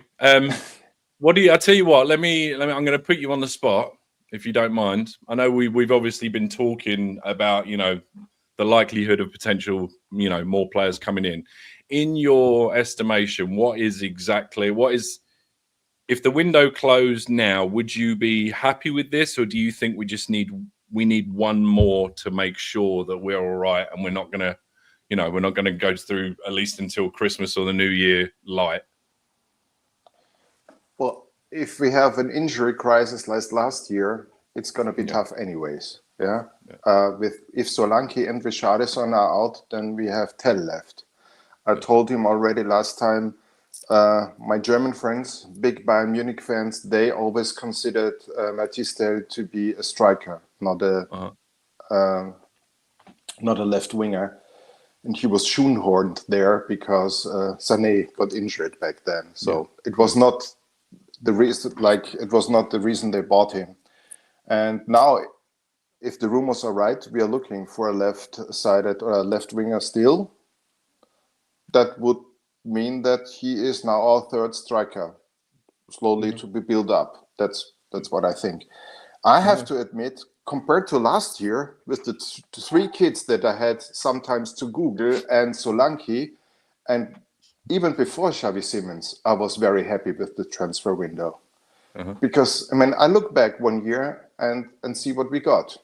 Of course, I'm happy that we got Danzo because he is Austrian and he will make our team better. If you play in the Premier League, it makes you better, also for the Austrian national team. Yeah, absolutely. And so if with Simons, it's a fantastic window. And if that was really the last transfer we get, I'm still happy. I'm not... Of course, it's always possible to get more. And to be honest, even though Savinho has a great name because he plays in England, Lookman is for me the better option because he's used to this super pressing and super pressing football he learned from Gasperini. By the way, Sean, your Hamburg is just losing the Hamburg derby against St. Pauli. Sorry. Oh, mate, listen, Elche won tonight, mate. But my Spanish team, Elche, won 2-0 with 4 points from 6. If Hamburg lost tonight, don't worry, they're going to get Super Voskovic in. I've never laughed as much uncontrollably. I almost pissed myself. I almost let a little bit out. I had to go to the bathroom. Alex, listen, mate, listen, we got a few more people to bring on, buddy. So I want to say, amazing double debut. When you came on before, it was brilliant. You absolutely smashed it once again, my man. As always, buddy. Listen, whenever you're coming over to Tottenham, I know you invited me to I wish I had jumped in the car. I would have pissed myself for 2 hours on the way to the game. Oh my God! Yes, it would have let been me fun. know. Let me know when you're coming to the UK, mate, and I promise you, I'll meet you in London. We'll have a fantastic time. I will drop you a Alex, message. what's your score prediction for tomorrow? Well, And do I have to admit, I think we're gonna. Can you give it to me in an accent, if possible? Can you give it to me in your best French accent? Oh, French accent. Do you think Mathys Tel and Odegaard are going to score tomorrow? Maybe we win 2-0, 2-0. It would be very wonderful. Oh my God, I can't believe it. I think it's actually going to be 2-0. I'm not going for Odegaard and Tel, though. I think we're going to keep our clean sheet streak because I think it's important to do that for a couple of games, just to build up that confidence that we can keep a clean sheet and we are always good for a goal. And I think actually Sarr will score and it's going to be kudos for his first goal. It's overdue, I think. Sensational, mate. Alex, mate, I want to say thank you so much for coming on, buddy. Always a pleasure, mate. Always a pleasure. Thanks again. Please big it up. Give up to Alex in the chat. Thank you, Alex. Okay, I'll see you guys. next one, mate. Take care, buddy. Cheers. See you Nice then. one, Bye-bye. Alex. Hopefully I'll get to chat to you again, and maybe the more I listen to you, the more I'll be able to pick up on the accent, and maybe we can have a proper conversation later, maybe one time. Absolutely. Take care. Okay. Okay. Bye-bye. Bye-bye. Ciao. Cheers, Auf buddy. Wiedersehen. Take care. Au revoir. Auf Wiedersehen. Cheers. Auf Wiedersehen. Ja, tschüss. Auf Wiedersehen. Auf Wiedersehen. Fucking hell. I'm getting so cancelled. This show is the last one. Spurs Talk Show. We had a good run. But I think we're done here. There's two more guests. We got Eugene and Rain. Eugene, are you there, buddy? Your camera's not on. Are you there, my man? I hope you are. Let me see. There he is. He's been waiting patiently. Here you go, Drew. You're going to have to do a Russian accent / American. He's Ukrainian. He's Ukrainian. Come on. He's Ukrainian. That's right. Yeah. Hello, Eugene. How are you, mate? You okay? Hey, man, this is when the show is going to come to a grinding halt.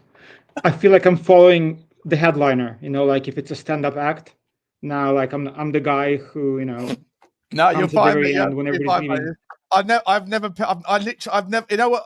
I've been around women in my life when they laugh so much that they wee themselves. I always thought it was a female thing, not a male thing. I literally almost I leaked a little bit out. That was amazing. By the way, I'm only here because Drew called me out. Oh, you only came on because Drew called you out? Is that why you only came there on? was some and Blaine. I wanted to, to mod You've Blaine. been waiting nearly an hour and 45 minutes to have a crack at Drew. It's a legendary stream. For me, it's back to back. Last night, Daigle was doing a 7-hour stream, so I was on it. We started right when Daigle did a 7-hour stream last night. Yeah, so we started at 6 p.m. my time when the Simmons Slings just started, and then for 7 hours, refreshing X until he was signed all night. It was an all-nighter. 1,000 people live. Did you talk about Simmons all night? I can only imagine how many times the same point was made. He's a game changer. He is a baller. He is fantastic. You know what it was? Every 2 minutes, I was checking to make sure that Chelsea isn't coming in. I was sure that we're going to get a tweet saying Chelsea put in the bid and we're not going to get him. So it was epic. This one is just as epic for different reasons. I couldn't do 7 hours. I could be the very last guest on Sports Talk Show. That's why I wanted to be here. Well, I appreciate you coming on, my man. Appreciate you coming on. But you wanted to pick Drew up on something he said, right? No, just talking about, just trying to slander me. What did Drew say that triggered you? Come on. The slander. About the Prem experience. Given that it's reasonable that I want my players to have Prem experience. So Drew, stop slandering me. No, but to be honest, I'm super excited. Like I haven't been so excited in a long, long time. So my only thing is with Ake and Akanji, I don't know why everybody is so up for us getting a 30-year-old center back who Man City doesn't want, and they're defending his shambles. On loan, I would take him, but giving him a 3-year contract, nah, not for me. But you don't think there's value. I mean, we got so many youngsters. You don't think there's value in having somebody like that in the squad that's been there and done it? Because we still really don't. A 30-year-old. I just want to be entirely clear because you started the sentence off with the slander towards Drew, and then you've subsequently, in my sort of blurred vision here, you've subsequently drifted into Ake and you're saying you don't want either Ake nor Akanji. I would take them on loan. But I thought you were all about Prem proven. Yeah, well, context, right? It's not black and white. It's a sliding scale, right? Obviously, all things being equal, Prem proven is the way to go. Simmons. So Ake and Akanji are Prem proven. Well, yeah, but he's 30. He's 30 years old. On loan, I would get him. But giving a 3-year contract to an injury-prone 30-year-old, to me, I'm not sure if that's the way to go. Plus, there's a reason why City wants him out. I was listening to City podcasts. None of the fans rate Ake and Akanji anymore. They want both of them gone. Now, can we use them as backups on loan? I'm all for it. But paying 15 million, 20 million for them, I wouldn't do it. But that's me personally. It's not your money, though, is it? What's that? It's not your. I mean, with respect, because this is absolutely respect and with love, Okay, and good. I don't mean to With slander respect, you. But now we're good. Okay. Do you not Finally, think it's just like 50? Finally, some fucking respect. That's all I've That's asked all I for. want. God damn it. That's all I But want. do you not like for the sake of the club? Do you not like this is the problem? Like we've had situations in the past where we haven't paid money for certain things, and now we're prepared to just go, all right, well, for the sake of 15-20 million, let's just get him in and get more bodies in that's been there, done it. Like I say, it's not just any guy. It's not like we've just gone and got somebody from Leeds or Burnley or someone like that, with all due respect. But like just like I don't know, man. I just think opportunity cost, Drew. Look, we have all the draws on our roster that we cannot sell. If we give Ake a 3-year deal next season when Vuskovic is playing for us, we won't be able to sell him. Again, it's not even about the money, it's the opportunity cost. We can use that money. There's so many center backs available, I'm sure, in Europe. that we can get. And Ake, yes, he has experience. But Hang on. There's so many Europe that you want Premier Proof. You As a said you want backup. All right. I All get it. Like who? I just- Name one, because you've been moaning about European football, not Prem. I'm not moaning. I am He's not moaning. expressing my. By the way, I'm a contrarian. So if everybody leans one way, I'm gonna. You have been. I don't know how else to interpret it. You are negative. Your emotion, your sentiment towards the idea of buying players from Europe is negative. And that's a whinge or a moan or complain or whatever, but it is what it is. And now you're saying that when there's two players that are being offered to you from they were part of the four-peat, and you're saying they're too old. I don't want them, so I'm gonna distance myself from my previous, a claim that Prem proven is the most important factor. And now you're saying there's players all across Europe. Part of the four-peat is Name the relevant. that are available that are satisfactory, Eugene, because I feel like you're like my ex-girlfriend, mate. You're impossible to satisfy. More slander. 'Cause, Why I can't mean- it be somewhere in the middle? Why can't we get a 25-year-old? Respectfully, you are like my ex-girlfriend. You are impossible. Okay, to there you go. respectfully Okay, cool. satisfy. Do Now you we're not good. think? Do you not think maybe Eugene, like a 25, 26-year-old, is going to want to be in a position like they're obviously coming into potentially the prime, or they're in more of a prime of their career? the Do way- you not think they would be asking for more playtime? And the fact, like this sort of parameter or bandwidth that you're asking for, maybe includes the likes of Akanji and Ake, who have turned around and said, you know what, I'm prepared to come in and do a job for you. By the way, know? I'm not dying on this hill. I just want to be a contrarian because No, everybody you die. is. You die. on that absolutely. hill, mate. No, Yeah. you're dying. You know what I mate. mean? Like, This is being I'm clipped just- up, being recorded, and it's going to be put in the receipt archive. Okay, I shall be bringing this out in the future because it's nice to see a smile out of your face, mate. You don't often get a smile out of Eugene. I'm telling you, not much sleep. I'm so happy. For the first time in a while, I'm But Xavi excited to watch us play. Simmons hasn't got any Premier League experience, mate. So surely you're not happy about that, are you?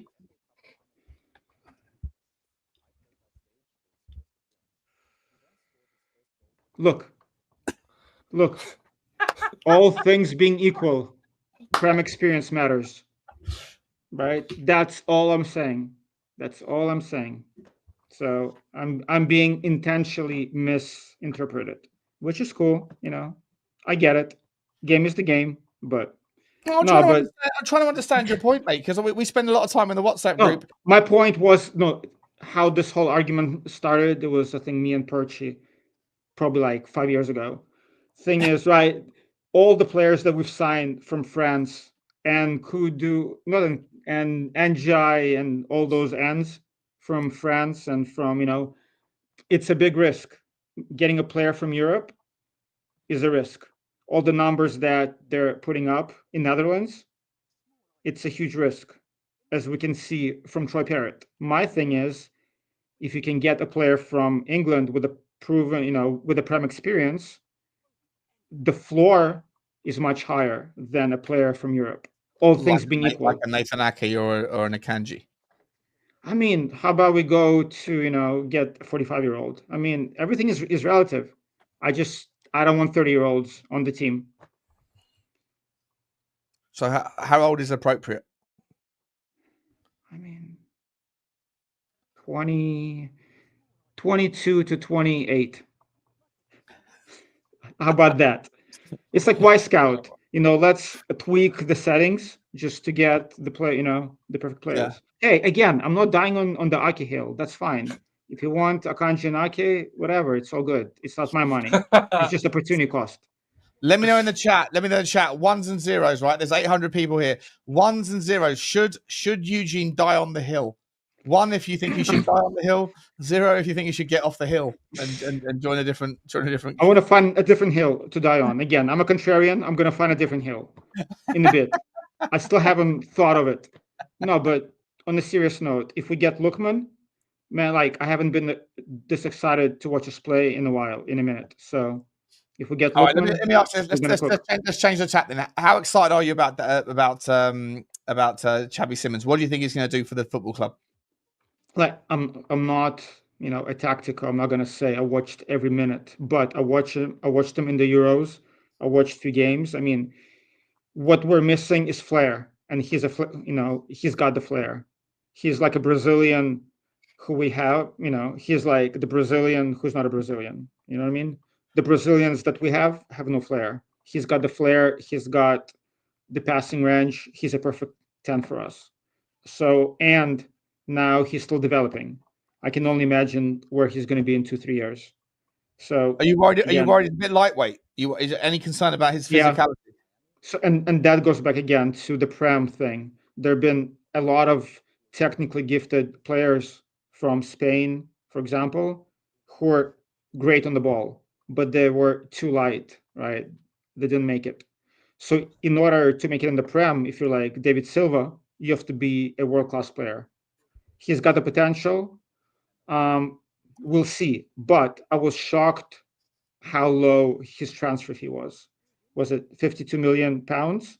For me, that's shockingly low. So even if it doesn't work out, I know the wages are high, but this risk, I would take that chance all day, every day. But it is it's a risk for me now. Are you okay if the window finishes now here? I mean, right now, probably I'd give it a 7 because we need 2 more players, right? As everybody says, we need a left winger and we need a defender who's not 30 and injury prone.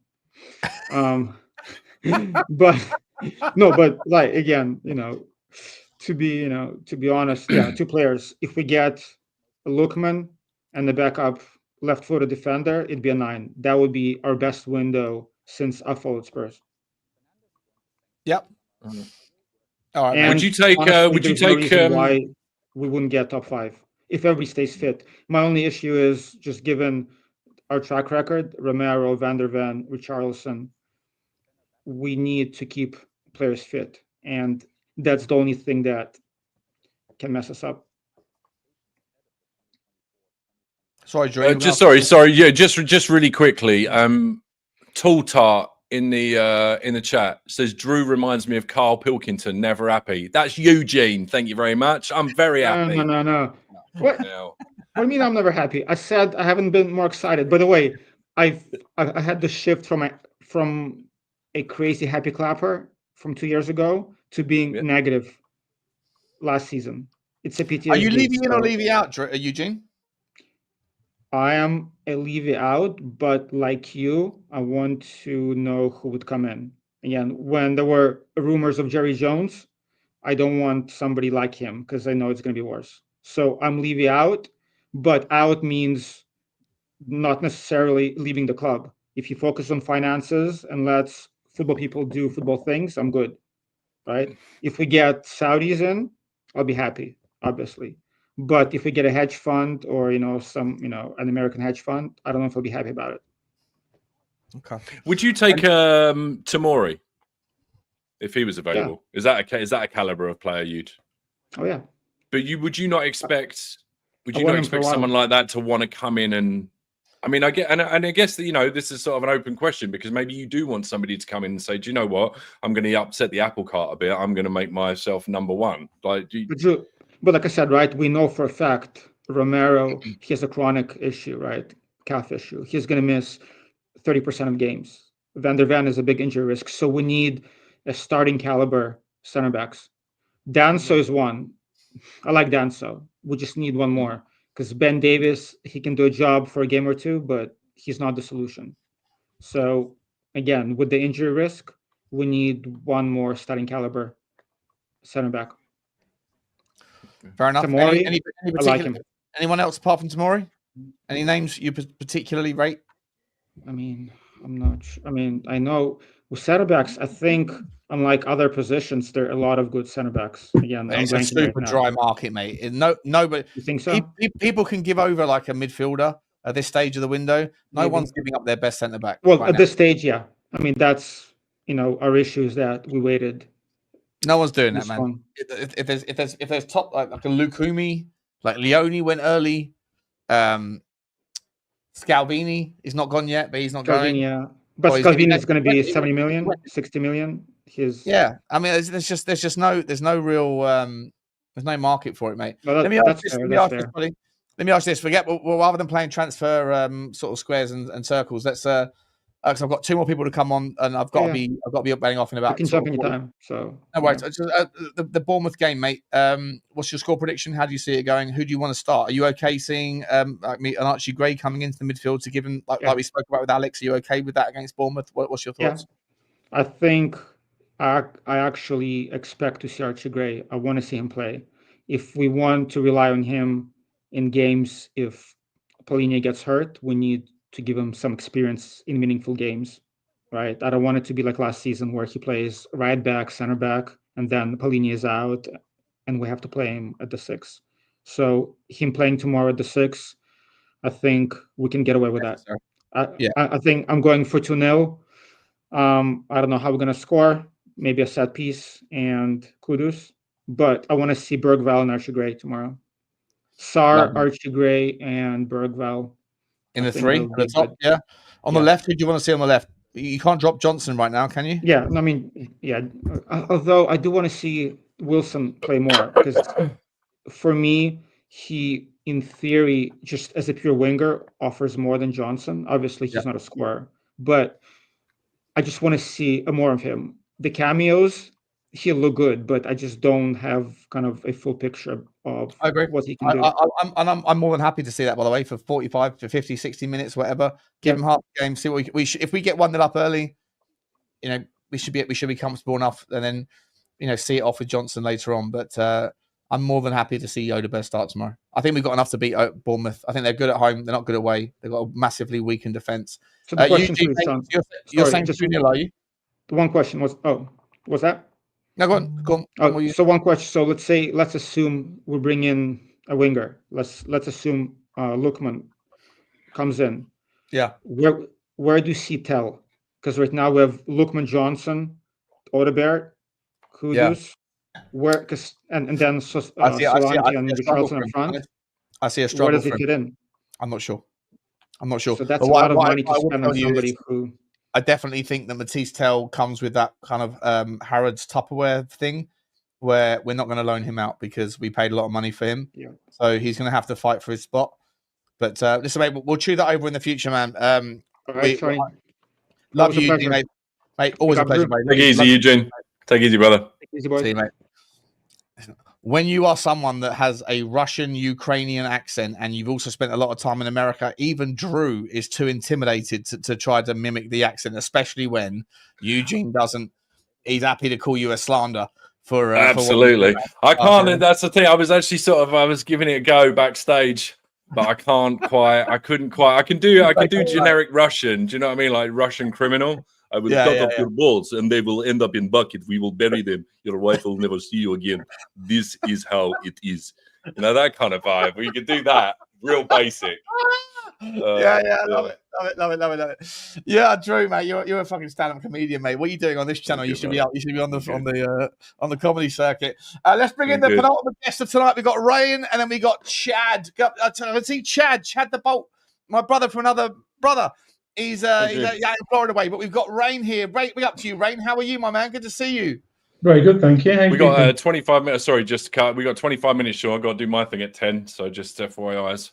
Okay. Yeah, no worries at all. Rain, how are you, mate? You okay? Not too bad. Are you going to be at the protest tomorrow, Sean? Yeah, I'll be there. Yeah, there he is. Okay. Cool. I'll see you there. Because I was looking. I wanted to have a chat with you at Burnley, but you decided that you were going to go and go with the fancy seat. So go and have some prawn sandwiches. That's what I heard. Yeah, that's it. And you heard correct. That's exactly what happened. Yeah. Over the other side of the stadium. It was really, really disappointing. It's going to be really, really interesting to see just how few people turn out tomorrow.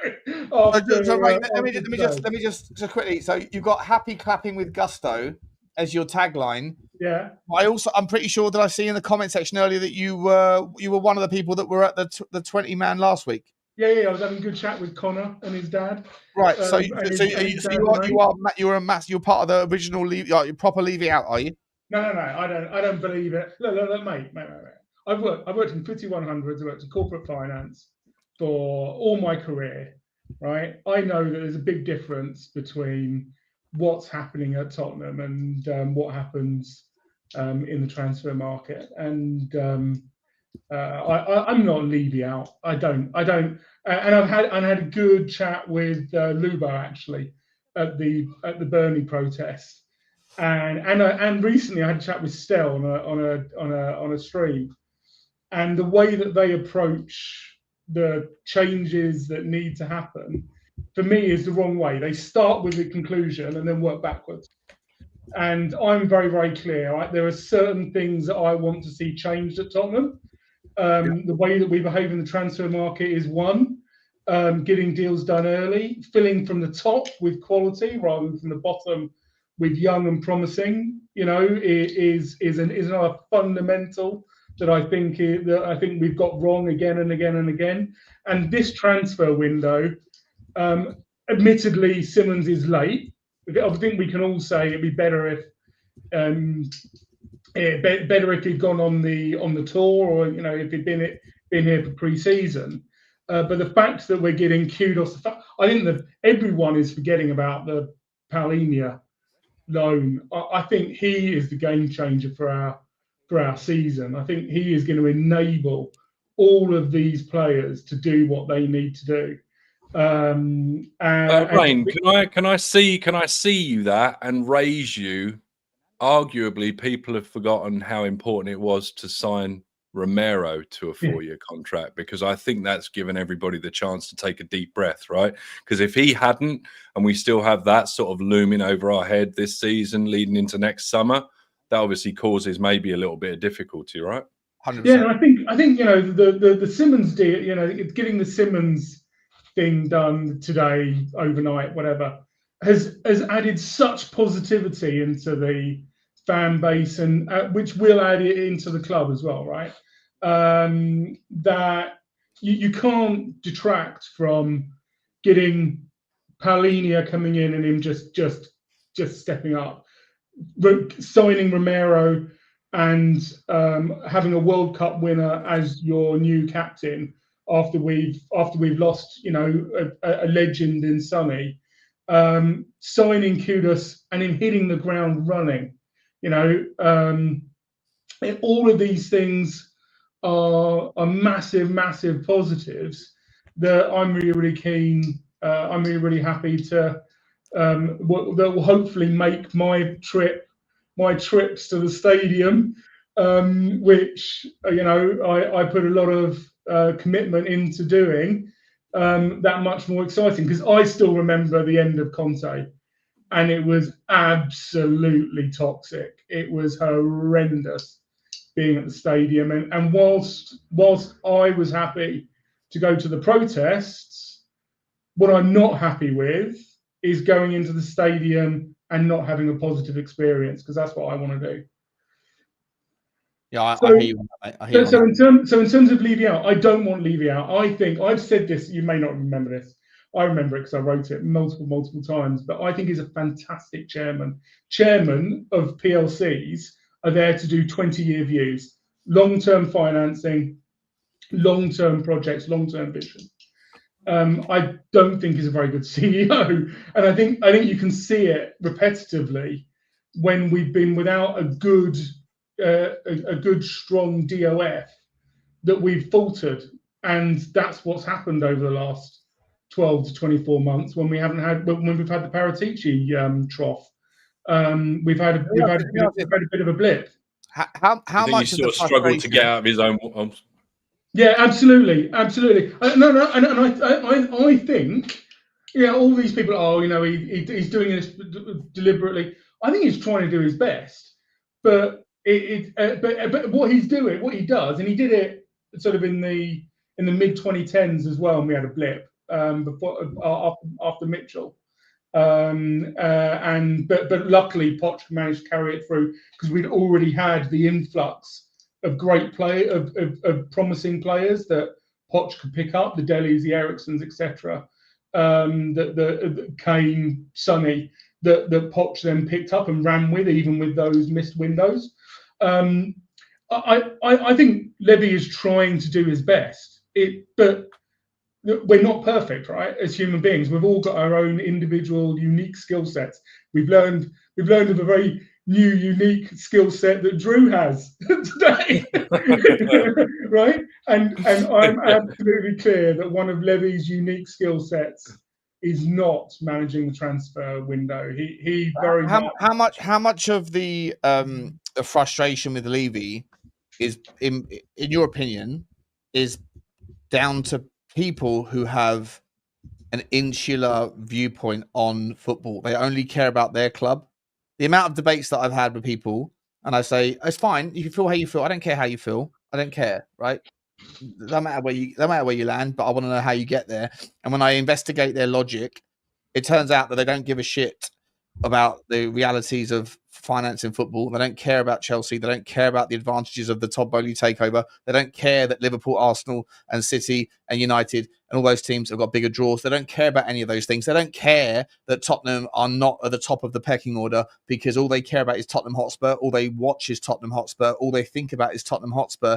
And so if all you look at is Tottenham Hotspur, and then you sit there and see Tottenham Hotspur are not at the very top of the and being able to buy whoever they want, they sit there and assume that the reason why you can't get everyone that you go after is because of Tottenham Hotspur issues, and therefore it's Daniel Levy. And to me, I'm always like, zoom out a little bit and recognize that for Tottenham to lose, 19 other teams, one of 19 other teams wins in a European trophy. For Tottenham to win, everybody else has to lose. And I just think that there's a lack of acknowledgement of the realities of competition and the realities of things outside of what is the breadbasket that is Daniel Levy's decision making. And sometimes if you just zoom out a little bit and go, actually, Daniel Levy, yeah, look, he might have faults. He might be, he might be poor at doing this or nickel and diming, all the things that we know about him. But ultimately, at the end of the day, you could swap him for a different type of chairman. And by the way, there's a team very north of England right now that have the most ideal type of chairman that these people would want, which is the PIF fund, and exactly the same shit has happened to them all summer. Why is that? It's not because of ambition. It's not because of anything other than pecking order politics. And they to understand pecking order, you have to appreciate other people. I don't think the problem is that's an argument that's too easy to just rebound, right? I don't commit from that perspective, because I only look at what we can personally, what I can look after, what I can do, or what my club can do. And we can't control, although, Daniel Levy has tried to control these other clubs through those financial regulations. But I think the problem is this king mentality. And you see it with managers and you see it with Levy. Levy is the king. Therefore, he is responsible for anything that goes wrong. Well, no, do you know what? Nobody's perfect. Everybody gets something wrong, and the only thing that we can do as human beings is to learn from our mistakes, because everybody bloody makes them.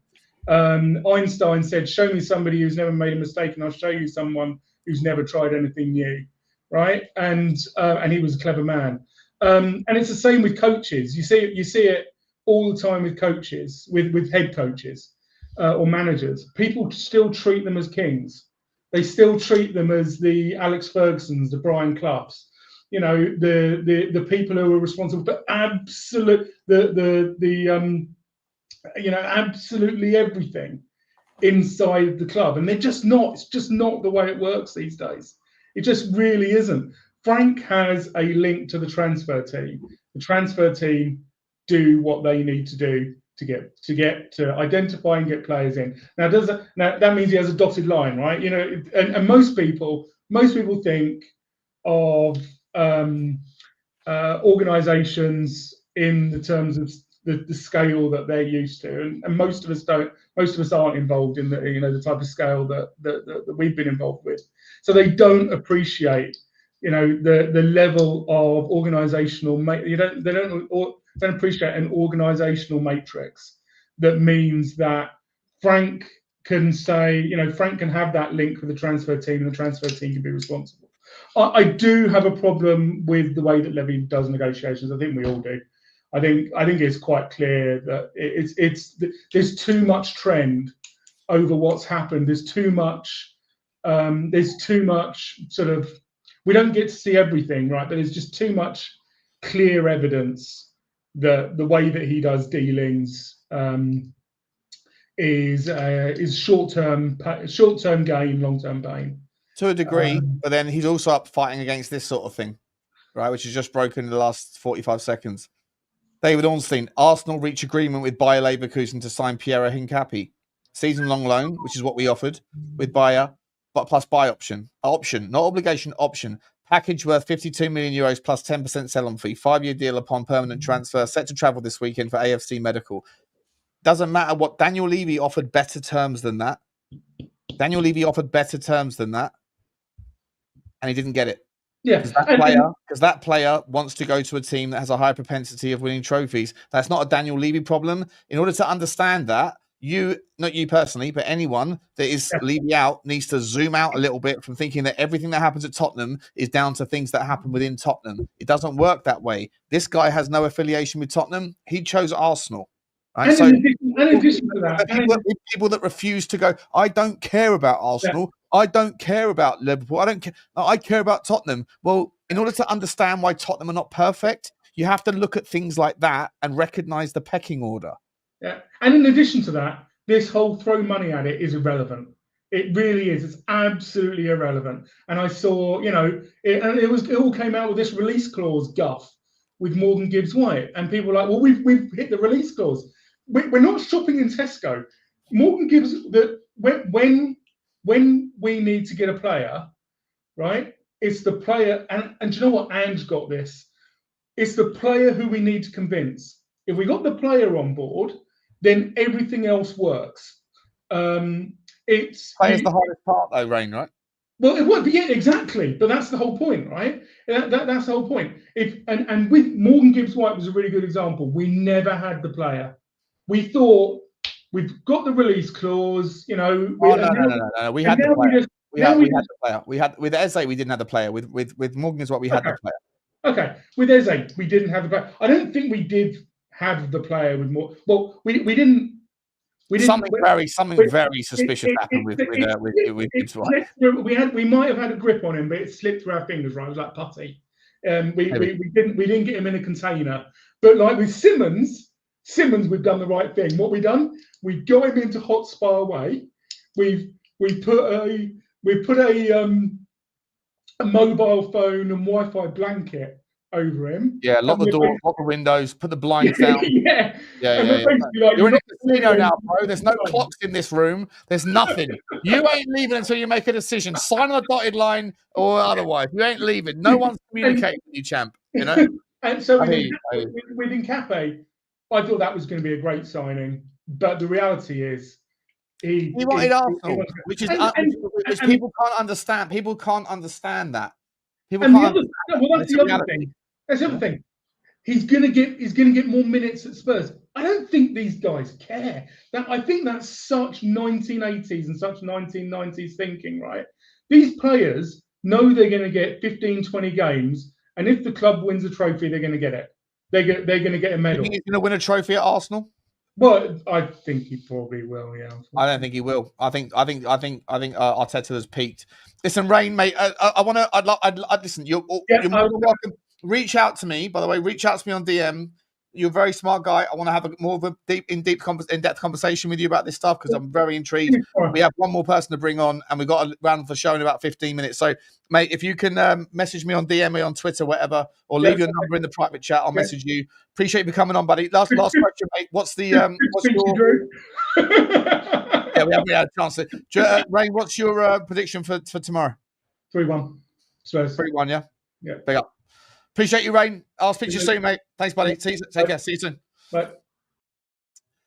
There you go, guys. Before I bring Chad on, just quickly, I've missed out on loads of super chats, a few super chats here. So let me get to them quickly. There was Rain, who's become a new member of the show, just come on tonight. Appreciate you, Rain. Absolute legend, mate. I hope you can reach out to me, and we will we'll meet again. We'll talk again. Blaine Devlin, as always, does it every time. This guy is like he's just not only is he a super chatter, he's a super guy. Absolute super guy. That's why he's called Super Spurs TV. Absolutely lovely, mate. 10 of you have just been gifted memberships. Look, we've run out of time tonight to get any more of you guys on, but I'll be doing this. I've had the funniest time ever. Drew, can you be my host every time, my co-host every time? I've never, ever laughed as much. I just literally weed myself a minute ago, mate. It was brilliant. You're an absolute legend. Thank you very much, Blaine. sensation. If you are one of the 10, then please do thank Blaine, and please do make sure you're here next week for the same show. And we've got Chad, who's about to come in as well, saying, yo, when is Adam's new rap album dropping? Adam was wearing, I think Adam was wearing like a hoodie and the get up. Yeah, he's definitely not. I mean, I've never seen an Irish rapper. Do they exist? Do they exist? Brilliant. I think they must do. They must do. Thank you very much, Chad. Speak to you in a second. Ben Williams is in the house as well. Big up to you, Ben.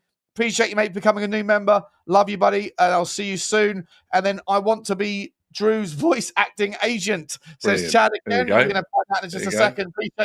Appreciate you, Chad. Daddy FFS has become a new member of the show as well. Absolute legend. Thank you very much, mate. I'll see you next week on this show. And Ulrika, get out of the fucking bath, Ulrika. Put down the G&T, dry your bits, and go and have a lie down. But thank you very much for the super sticker, love. Appreciate you all the way over in Australia. It must be early for you, Ulrika. We very much appreciate you. Last guest of the show, Drew. I know you've got to go in a couple of minutes, mate, but I will be redirecting everybody over to Spurs Diehards once we're done here in about 15 minutes. Chad, welcome to the show, mate. How are you? Boys, how are we doing? Chad, what's going It's on, a my great man? day. First of all, Here big he up is. to Blaine. I'm one of the 10 gifted memberships. Oh, nice. So- You used it straight away. That's right. I figured I was wasting money on super chats, so I would just. No, sorry, buddy. Sorry, you weren't wasting them out. I appreciate it every time, but you forget to get to them occasionally. I do apologize about that. How are you? How are you, Chad? You okay? Yeah, dude. We couldn't be any better. I'm in the US, obviously, by my accent, but 11:30 last night in bed, looking at Twitter, dropped the bomb, and I was like, dude, all the English people are gonna wake up to like the greatest gift ever. So it was cool to wake up to see everybody's response to the news. So yeah, I was drunk by like 10 o'clock this morning. I was wild, man. I was like, what am I doing here? I've got to have some serious questions with myself. My life choices are bad. Drinking. So, you know what? When good news happens, it's a Friday. What do you think about Xavi Simons, mate? What do you think about Xavi Simons, Chad? What are we doing here? How did we fall up? Like there was like the greatest accident ever, if it was an accident. But real quick, if you guys watched the video, his first interview, he mentioned something like really interesting. He said that his sister went to the game, like to saw our stadium, like I guess it was our last home game. So does that mean that this was in the works for a bit? I'm like, why would she be at the stadium? You know what I mean? So that was interesting that I caught today. But yeah, I haven't seen that. I haven't seen that. I haven't seen his interview. I haven't seen any of that stuff. So it's like it was like a real quick thing, and it just perked my ears up. I was like, well, how did he come across? Did he come across like he was happy to be here, or was he under duress, or what? Yeah. No larger guy behind him with a gun or anything like that. So that's positive. Right. So we're starting off well. Nice. Yeah. What's your thoughts, mate, on sort of Tottenham overall, Chad? I mean, I've spoken to you on email a couple of times, buddy. Obviously, I know you work in the same world as I do, or used to, the same world I used to work in. So you suggest that we're kind of like brothers from another mother type of thing. Yeah. Do you see Tottenham through the same lens that I do, or do you disagree with me on Daniel Levy? Like, are you happy with the ownership? Are you happy with the trajectory, the path, the course, the sort of trials and tribulations? How do you see the whole thing right now? Yeah, I'm not even 50-50, so I'll put it this way. If I saw Levy on the street, I would trip him. But I do respect You wouldn't punch him, but you might. You're like, yeah, okay, I hear you. If we were offline, that might have been what I said. But he has a punchable face. Let's be honest. He looks like a troll. I don't really like him as a person. Businessman, awesome. Like, we're in business, right? I deal with huge companies with my agency and stuff. How I explained it to my son is everything that you would want in an actual corporate business owner. Enoch and Levy are freaking awesome. The problem is the people that actually succeed in football, like owning football clubs, they don't really treat the football club like an actual business. It's more of like a glorified hobby to them, right? Like the people, when we compare ourselves to the city or to whoever that just, like you say, have like a different relationship with money. Yeah. The football club's not their main thing.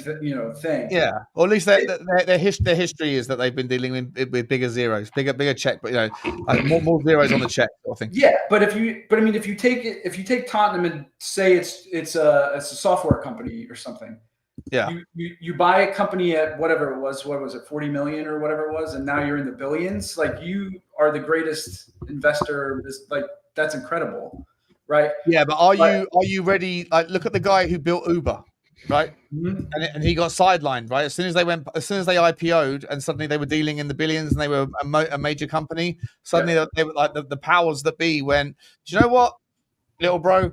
You can keep your stock and stuff, but you're no longer in charge of the decision making, because you're out of your depth at this level, right? And so, maybe that's the right time. I don't know. Maybe it's the right time to step aside. Yeah, that's exactly what I think. Like, people don't realize, like, we were just talking about, you were saying that a lot of content creators like stay in the Spurs bubble. Like, people don't realize how big Tavistock Group is. And I think I've said this in the comments. You're in Florida, aren't you? You're in Florida, right? They basically own a whole entire town right now. Like, I'm in Orlando. They own a suburb of Orlando, and they also own, I think it's like the third most luxurious, like, gated community here. They own, like, Tottenham is just like that much of Tavistock. So Enoch is this much of Tavistock, and then Enoch obviously is Tottenham. But Daniel Levy's son is or was the. I'm gonna jump, buddy. Drew, appreciate you, mate. Absolute legend, buddy. I'll make some money in a minute. Make Okay. some money. Yeah, let's do this again. And let's do this regularly. I'm high, he's drunk, Chad's the agent. Let's make this a thing. Chat, I got plenty more of these where that came from. There's plenty on the back burner you haven't even heard. So yeah, love you guys. Take care. See you soon. Cheers, Drewski. Peace Love out. you, mate. What a legend! What a legend. Let me get this the bad boy out. So yeah, But Daniel Levy's son is in charge of Tavistock. Am I right about that? Is that right? Or he was? Yeah. One of my son's best friend's dad's on the board. Like, yeah, it's Joe Lewis is like off doing his own thing, and I believe the kids are now in charge, and that kind of makes me question. Like, we know that there's that whole gray area. Are we being taken over? Is there investment, or is it just money's being poured into Enoch from somewhere else? They're like, even what we're talking about right now, like the players that we're going after now, or the player that we just got, and the players that we're rumored to be trying to get, like, that is very us, right? So there has to be something going on, but it could just be the kids are now in charge. And I think you've mentioned this before. It's like, well, Levy can only spend what Levy's allowed to spend. Levy can only run the company the way that he's supposed to run the company, right? And obviously there's some leeway into the day-to-day. I think he's like a little bit of a penny pincher, kind of loses, short-sighted a little bit. But yeah, if the higher echelon of people that are in charge have said, okay, we've worked for clients that have gotten taken over, and all of a sudden our budget got a lot bigger because they have a little bit more, ambition or whatever. Yeah, it could be that. In which case, I still don't like Levy as a person, but like, if we're doing what we're doing now, if that's what the new version of us is, I'm all. See, that's the thing, right? So like, when I debate people like Lubo and stuff, and I always get people messaging me saying like, why do you go so hard on Lubo? Like, do you hate him or something? And I don't know if you know Lubo, Chad, but obviously I love the guy, right? He's a friend of mine. I work with him, and I stream with him basically every day. But it's just the assumption that if something's changing for the better, that therefore something has to have changed because the status quo suggests that it can't. Like, leopards don't change their spots, and my argument is like, well, we don't know, right? We don't know, and maybe there's change happening, and either way, it doesn't matter. Like, none of us. These dialogues can go on all day long to make us all feel better, get things off our chest, right? And that's why we do these fan shows, so that everyone can come on and say what they want to say.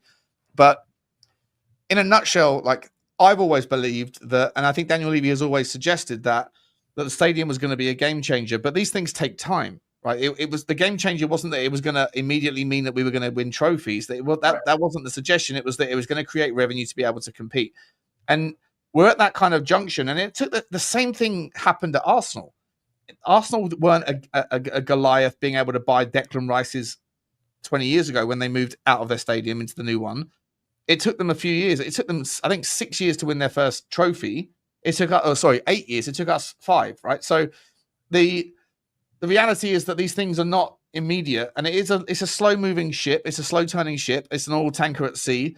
But as long as the direction of travel is moving where you want, then you're going to have ups and downs along the way. But this assumption that because we're suddenly moving into the realms of ambition, that it can't be Daniel Levy because he wasn't doing it before. But actually, maybe the limitations of the mechanics of which none of us understand, even the ones that are actually interested in the finances, none of us understand the kind of intricacies of that stuff. But actually, maybe this was always part of the journey. But he was just like he wasn't articulating and communicating in a way that made everybody aware of how long it was going to take.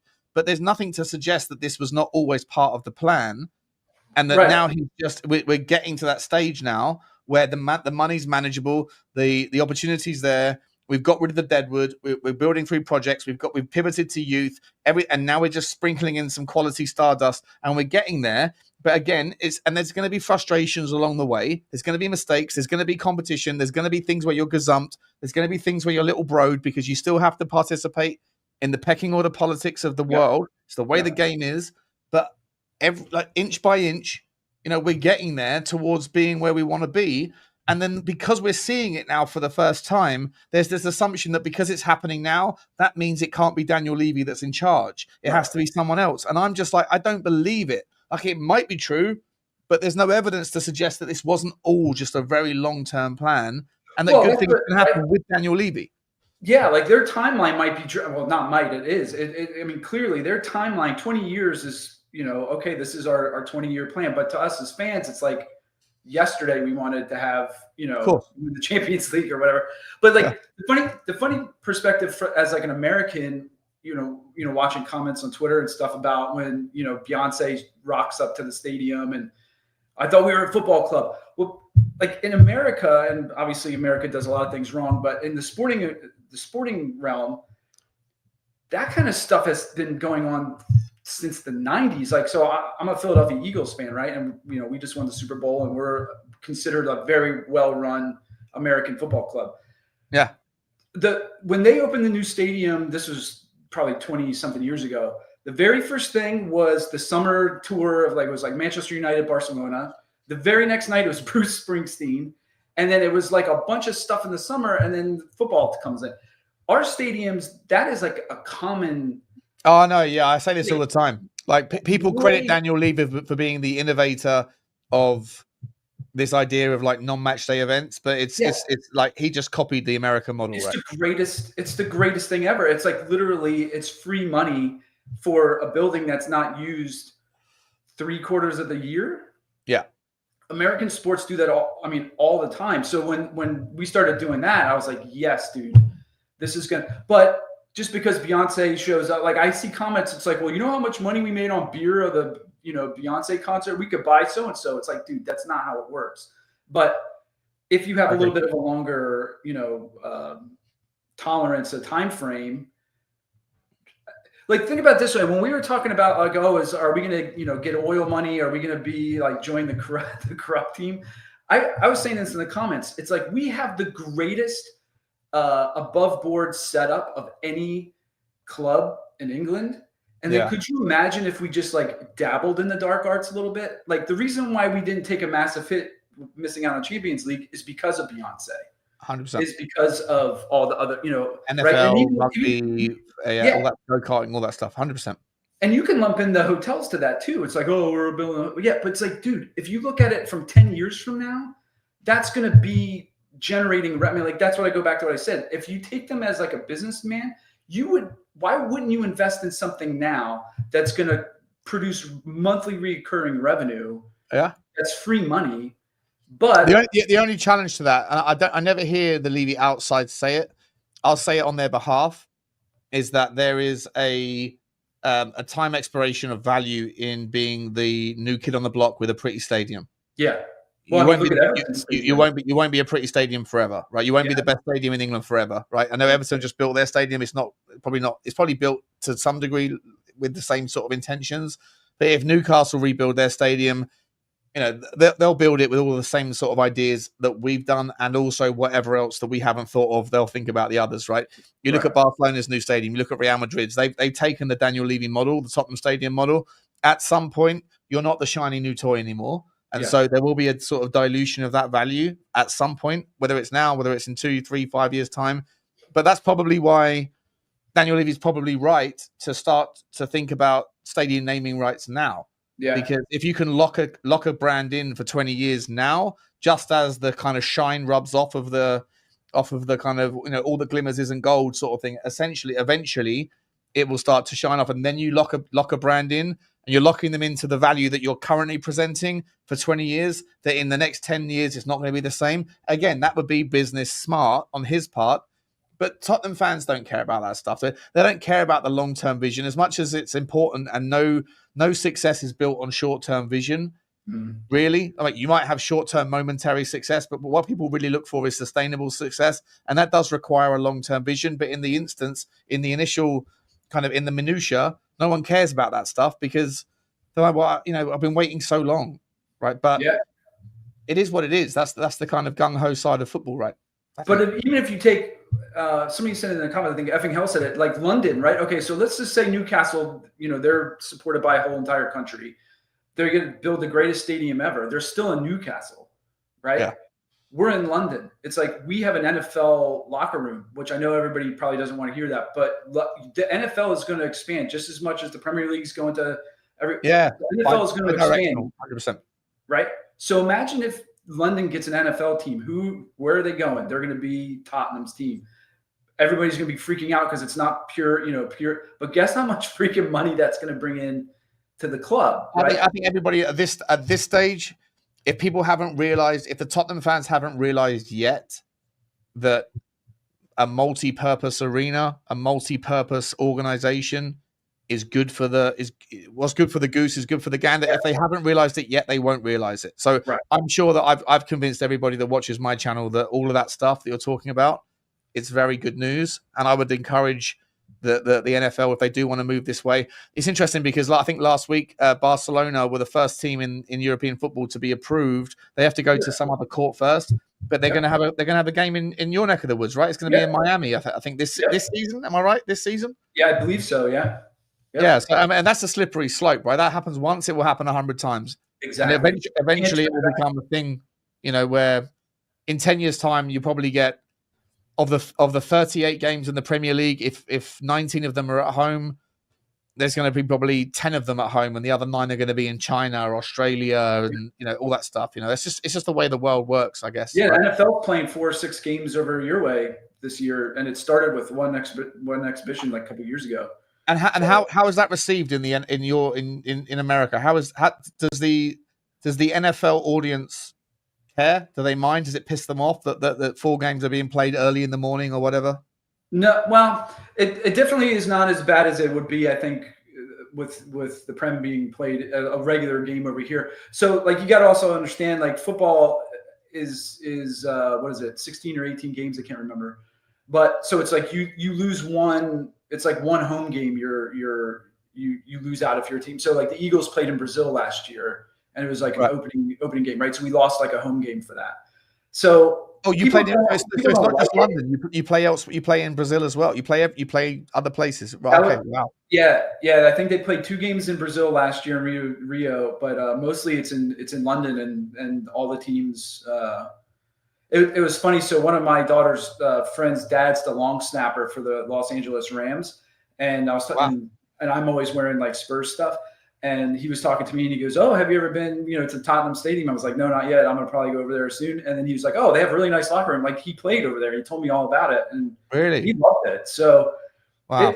It's more. I think Americans, obviously, because we're more like capitalist in nature, the Americans are more accepting. I guess they might not like it, but they're kind of like, we get it. Like we understand. It's like you can't put the train back in the station. It's happening.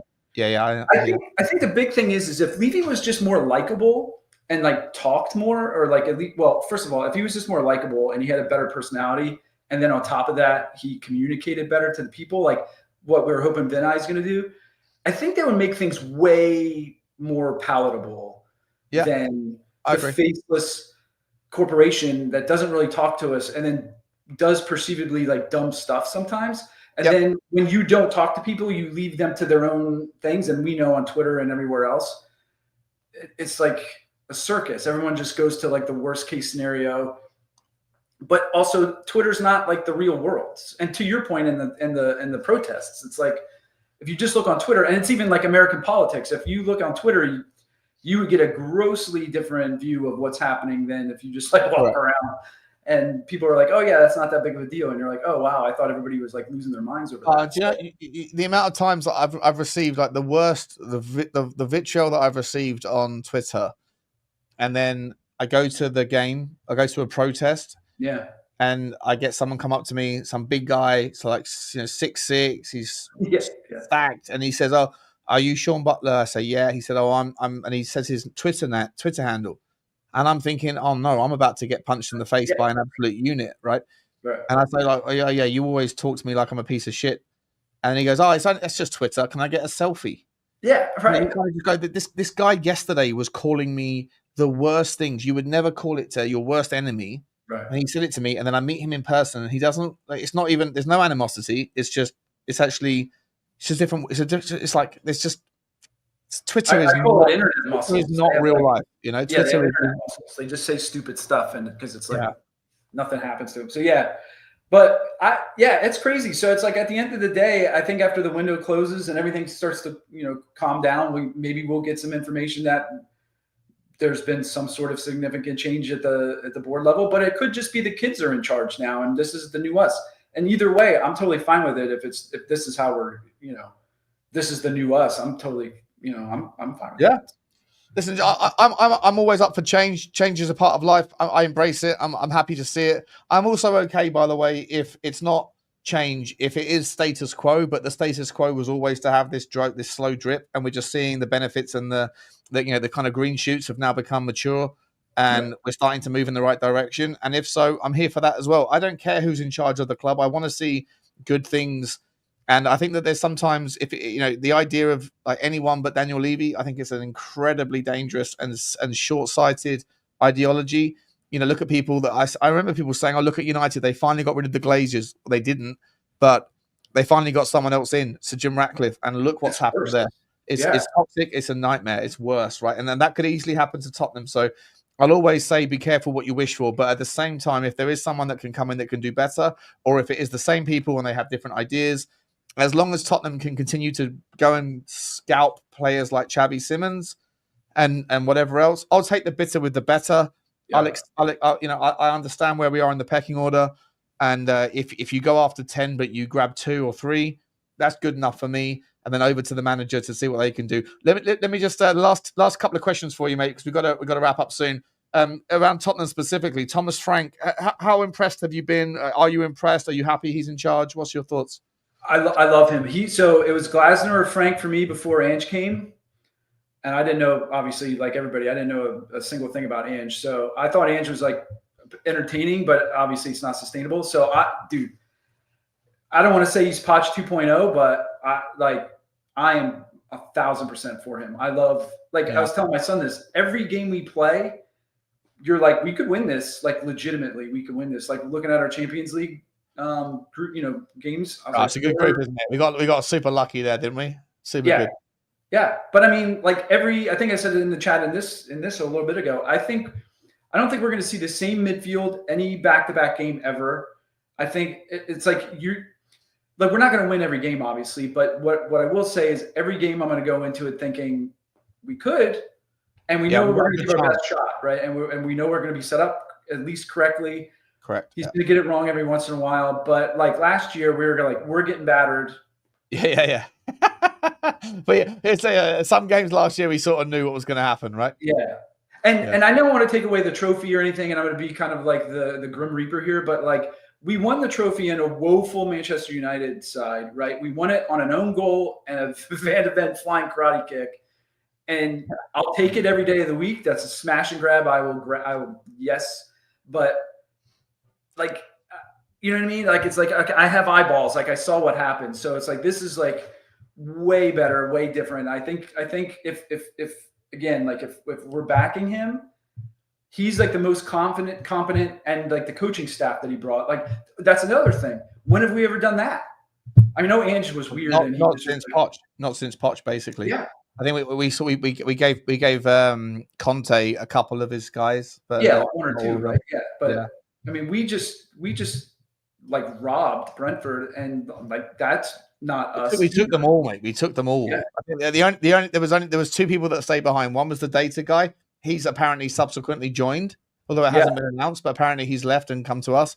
And the other guy that was left behind was the set piece coach, which is now their first team. I think that's true. I'm not sure, but that was like Chelsea pillaging Brighton for all their like. We just said, we'll take all of your guys. Thank you very much. And then, but that's not us historically, right? So like even that, it's kind of like there's something going on. Yeah. And at this point, who gives a rip? Who is behind it? Because I'm for it, right? So yeah. So I love Thomas Frank. I love, like I said, it's just like the Eagles. They have a great coaching staff. They have a great. You don't win every game, but like you have confidence. You want to wear the jersey out. You're just like, dude, my team's going to give it their all every time. And I feel confident that we'll win every game. And if we don't, it's not for lack of trying, or we're not, we're not going to get battered 5-0. So yeah, even though I think we probably did get battered 5-0. You know what? At some point, like at the moment, there's good vibes. Right, there's really good vibes. At some point, I hope it's not tomorrow. I hope we can get. I hope if Arsenal and Liverpool draw or something on Sunday. Yeah, and we do the business tomorrow, and I expect us to. Then we're going to be, 9 points from 9, top of the table, going into the international break. Couldn't be happier. But at some point, and this happens with every new manager, at some point there's going to be a loss. And when it happens, if it happens against a weak team, I'm going to hold my breath, because there's the kind of the side of the fan base that are always looking for a meltdown. I have a show called the Meltdown Show, right? Because there's nothing like a good old-fashioned meltdown. Tottenham fans are happy to melt down, and I really hope that it doesn't happen tomorrow, because right now vibes are good, right? We got a good Champions League draw. We got a wonderful day today with Xavi Simons. Hopefully we get another 3 points tomorrow, and then we can sort of just go into the international break and just be happy and positive generally. But maybe 1 or 2 more signings. But if we don't, if we lose tomorrow, hold your breath, because there'll be some sort of meltdown. Well, I mean, look at it from an unemotional perspective, right? So we've had about 100 managers in 20 years, all different playing styles, right? All different personnel that try to fit into those playing styles. We don't give the coach long enough. Like I think you said it. It's like, Levy doesn't give anybody enough time to even grow into their style. So like. Let's just say we lose to like Burnley, it's like, all right, yeah, that's not ideal. That kind of sucks. But like, you can see that we're building something. It's just like we were talking about with the ownership. It's like, okay, you got to give this dude some time to like, Rome wasn't built in a day, as they say, right? So like, we're going to lose. And it's like, I don't want to say just don't care, especially if you lose in an embarrassing fashion, or the guys just didn't show up that day and we just had this is what were we doing? But like, it's going to happen. But like, you have to take a long-term, approach. Lego heads had 6 years, right? It's like, do you think he wins something this year, Chad? No, because I'm with you. I think he's going to sabotage, I think you put Nuno in charge of them, they win something. I think you put. I think he's an ego. He's the weirdest dude ever. All my best friends are Arsenal fans. He's weird. He's cringe. He's just odd, and he's just full of himself, I think. And I think he thinks he's like Pep, 100%. But he like screws it up. I don't know. There's just something about him. I don't. 100%. Someone said to me the other day, off stream, I was down the pub. He said, "Why do you think Arsenal don't win anything? What's the missing piece?" And I said, "Arteta." Yeah. He's like, "What do you mean? He's fantastic." I said, "No, he isn't. He is the reason why they don't win, because all that cringy stuff, like the, playing You'll Never Walk Alone on the training ground before they played Liverpool, all the shit that he does, all of the like screaming and shouting. I think that most professional footballers, they're very cocky, they're very cool, they're very confident. They look at someone like him. I think maybe 25% buy into it. I think 75% say like, you're embarrassing, bro." And I think that, you know what I mean? Like, I think that also after 6 years, it's a little bit stale. And I think that if you haven't won after 6 years, you need to change things up. I see Pep Guardiola changing tweaks to his tactics every year to keep things fresh.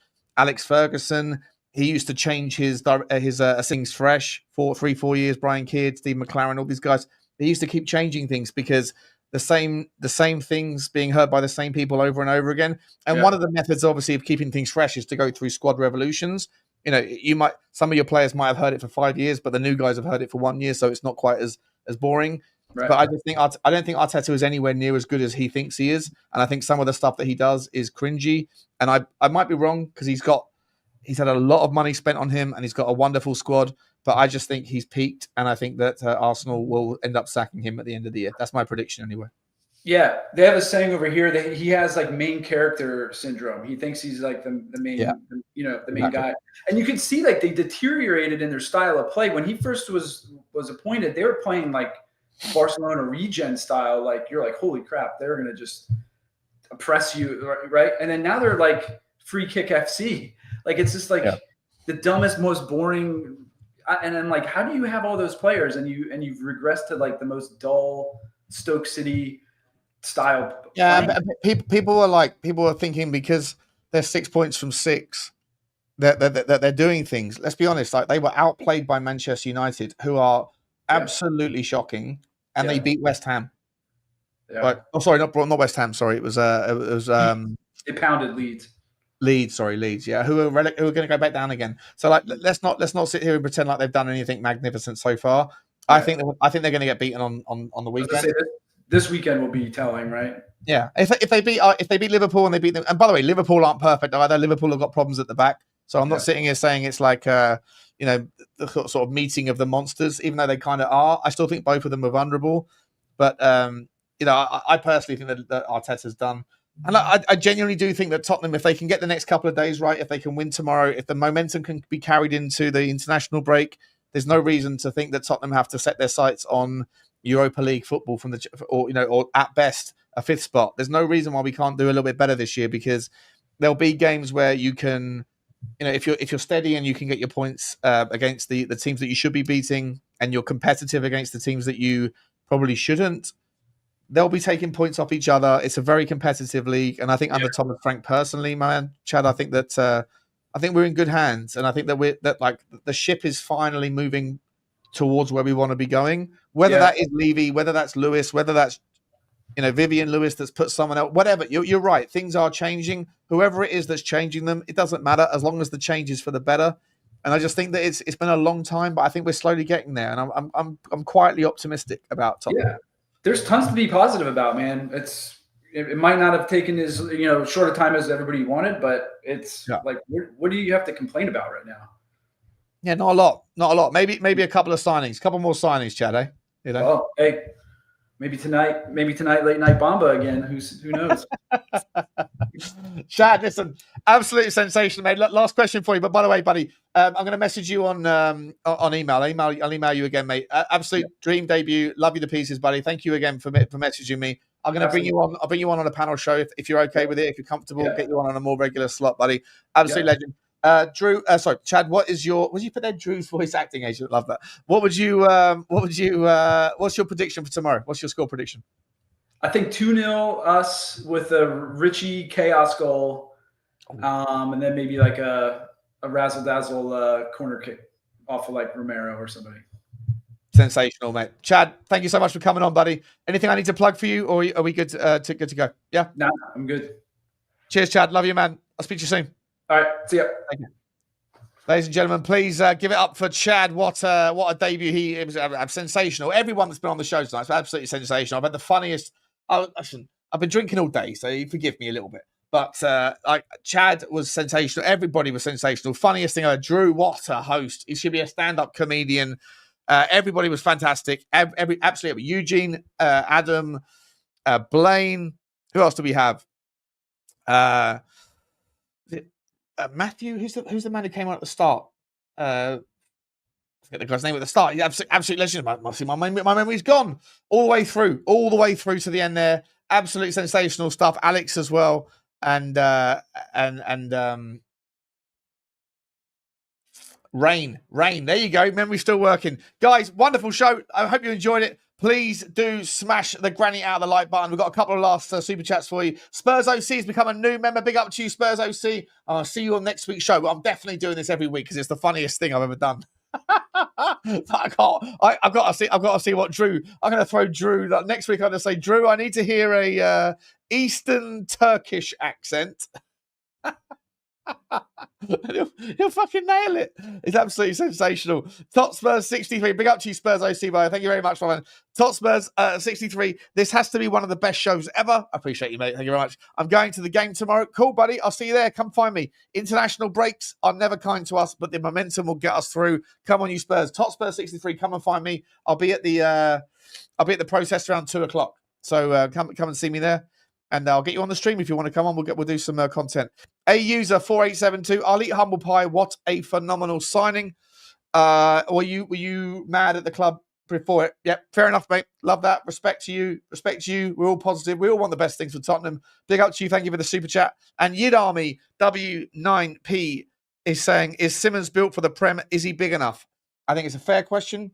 I think it is. It's a reasonable question. For me, the answer is he's good enough with the ball at his feet. He buys the time. He uses his body to perfection. Think about Luka Modric style. Luka Modric wasn't big enough, good enough, was strong enough, but he found a way to make it work.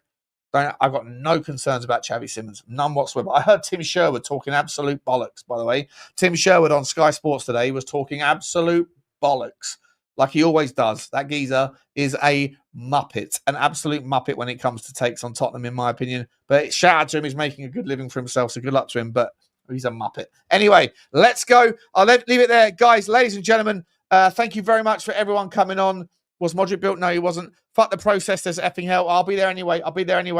Drew, best show so far, Drew P. Appreciate you very much. Iron Drew. When's the drinking show? Tomorrow. It was tonight. Well, I've been drinking all day. I've literally been drinking about 12 hours, mate. I am, Anyway, appreciate everyone for coming on. And I will see you. If you're going to be at the ground tomorrow, let me know.